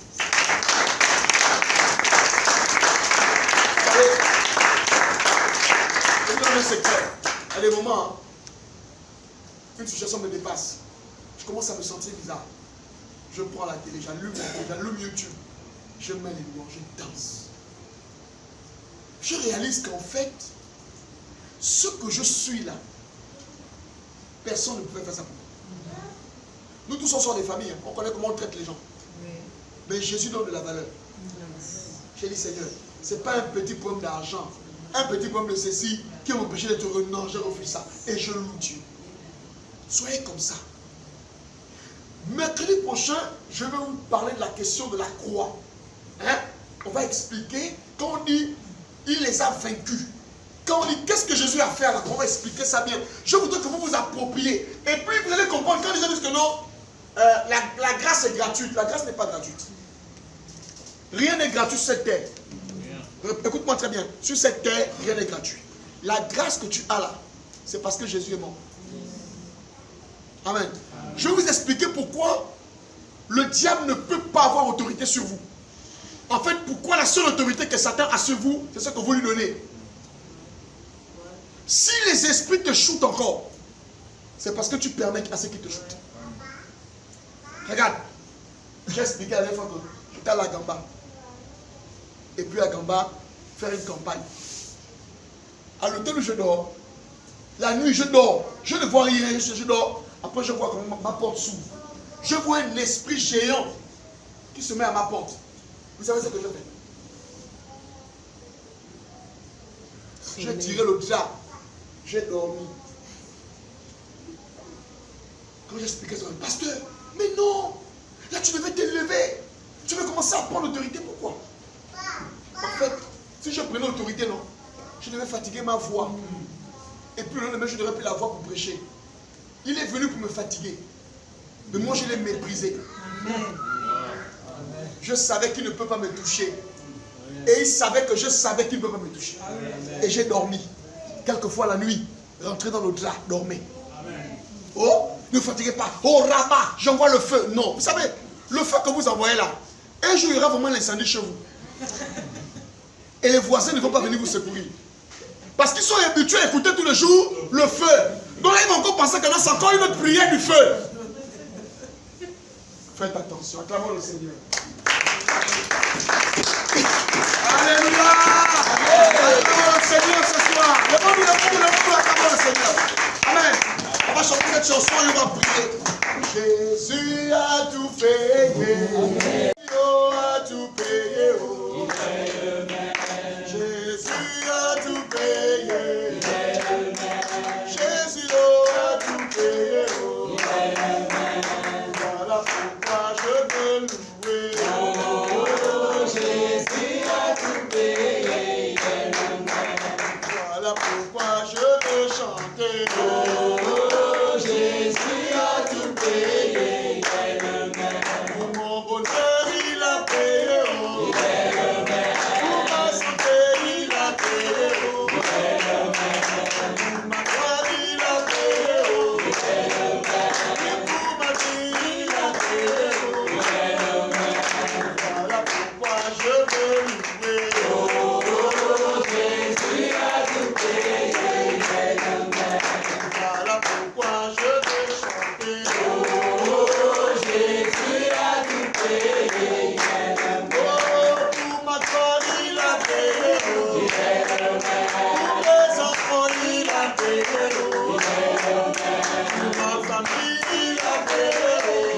Oh, pour ma santé, il a payé. Oh, voilà pourquoi je veux louer. Oh, Jésus a tout payé. Chantez ce soir. Voilà pourquoi je veux chanter. Oh, Jésus a tout payé. Pour mon bonheur, il a payé. Pour ma joie, il a payé. Pour ma gloire, il a payé. Pour ma paix, il a payé. Voilà pourquoi je veux chanter. Oh, Jésus a tout payé.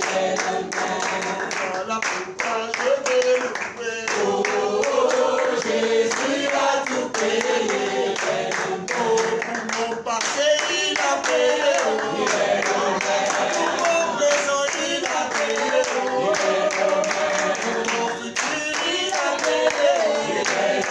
Pour l'éternité, il a payé. Voilà pourquoi je veux louer. Oh, Jésus a tout payé. Voilà pourquoi je veux chanter. Oh, Jésus a tout payé. Est-ce qu'on peut remercier notre Seigneur pour ce qu'il a fait pour nous? Il nous a délivrés de la mort, de la condamnation éternelle. Élève d'abord et prie le Seigneur. Merci Seigneur. Merci Seigneur parce que tu nous as délivrés Seigneur. Merci parce que tu nous as sauvés de la mort Seigneur. Merci Seigneur.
passé.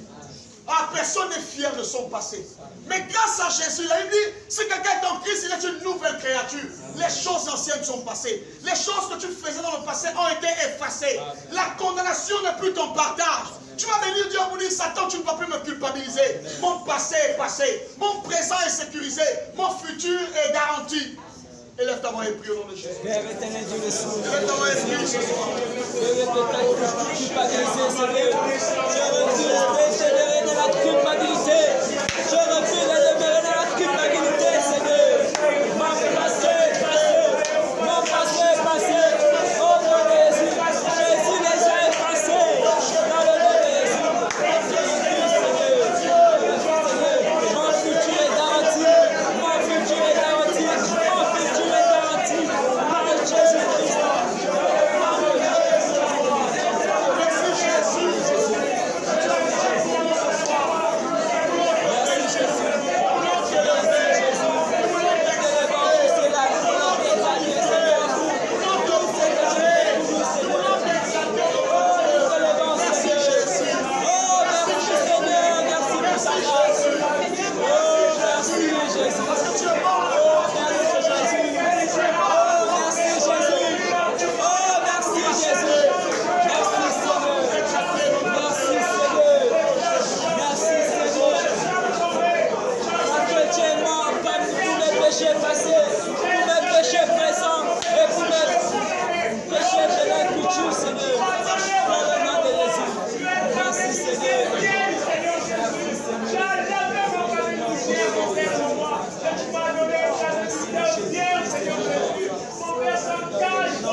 Nous te bénissons, Seigneur. Rendons grâce, Seigneur, pour ce moment. Bénissons Dieu. Lèvons-nous voir. Seigneur, éternel Dieu, rendons grâce, Seigneur, pour cet moment.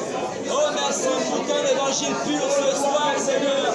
Merci de nous ramener encore en arrière, afin de détruire le posément fondement, Seigneur.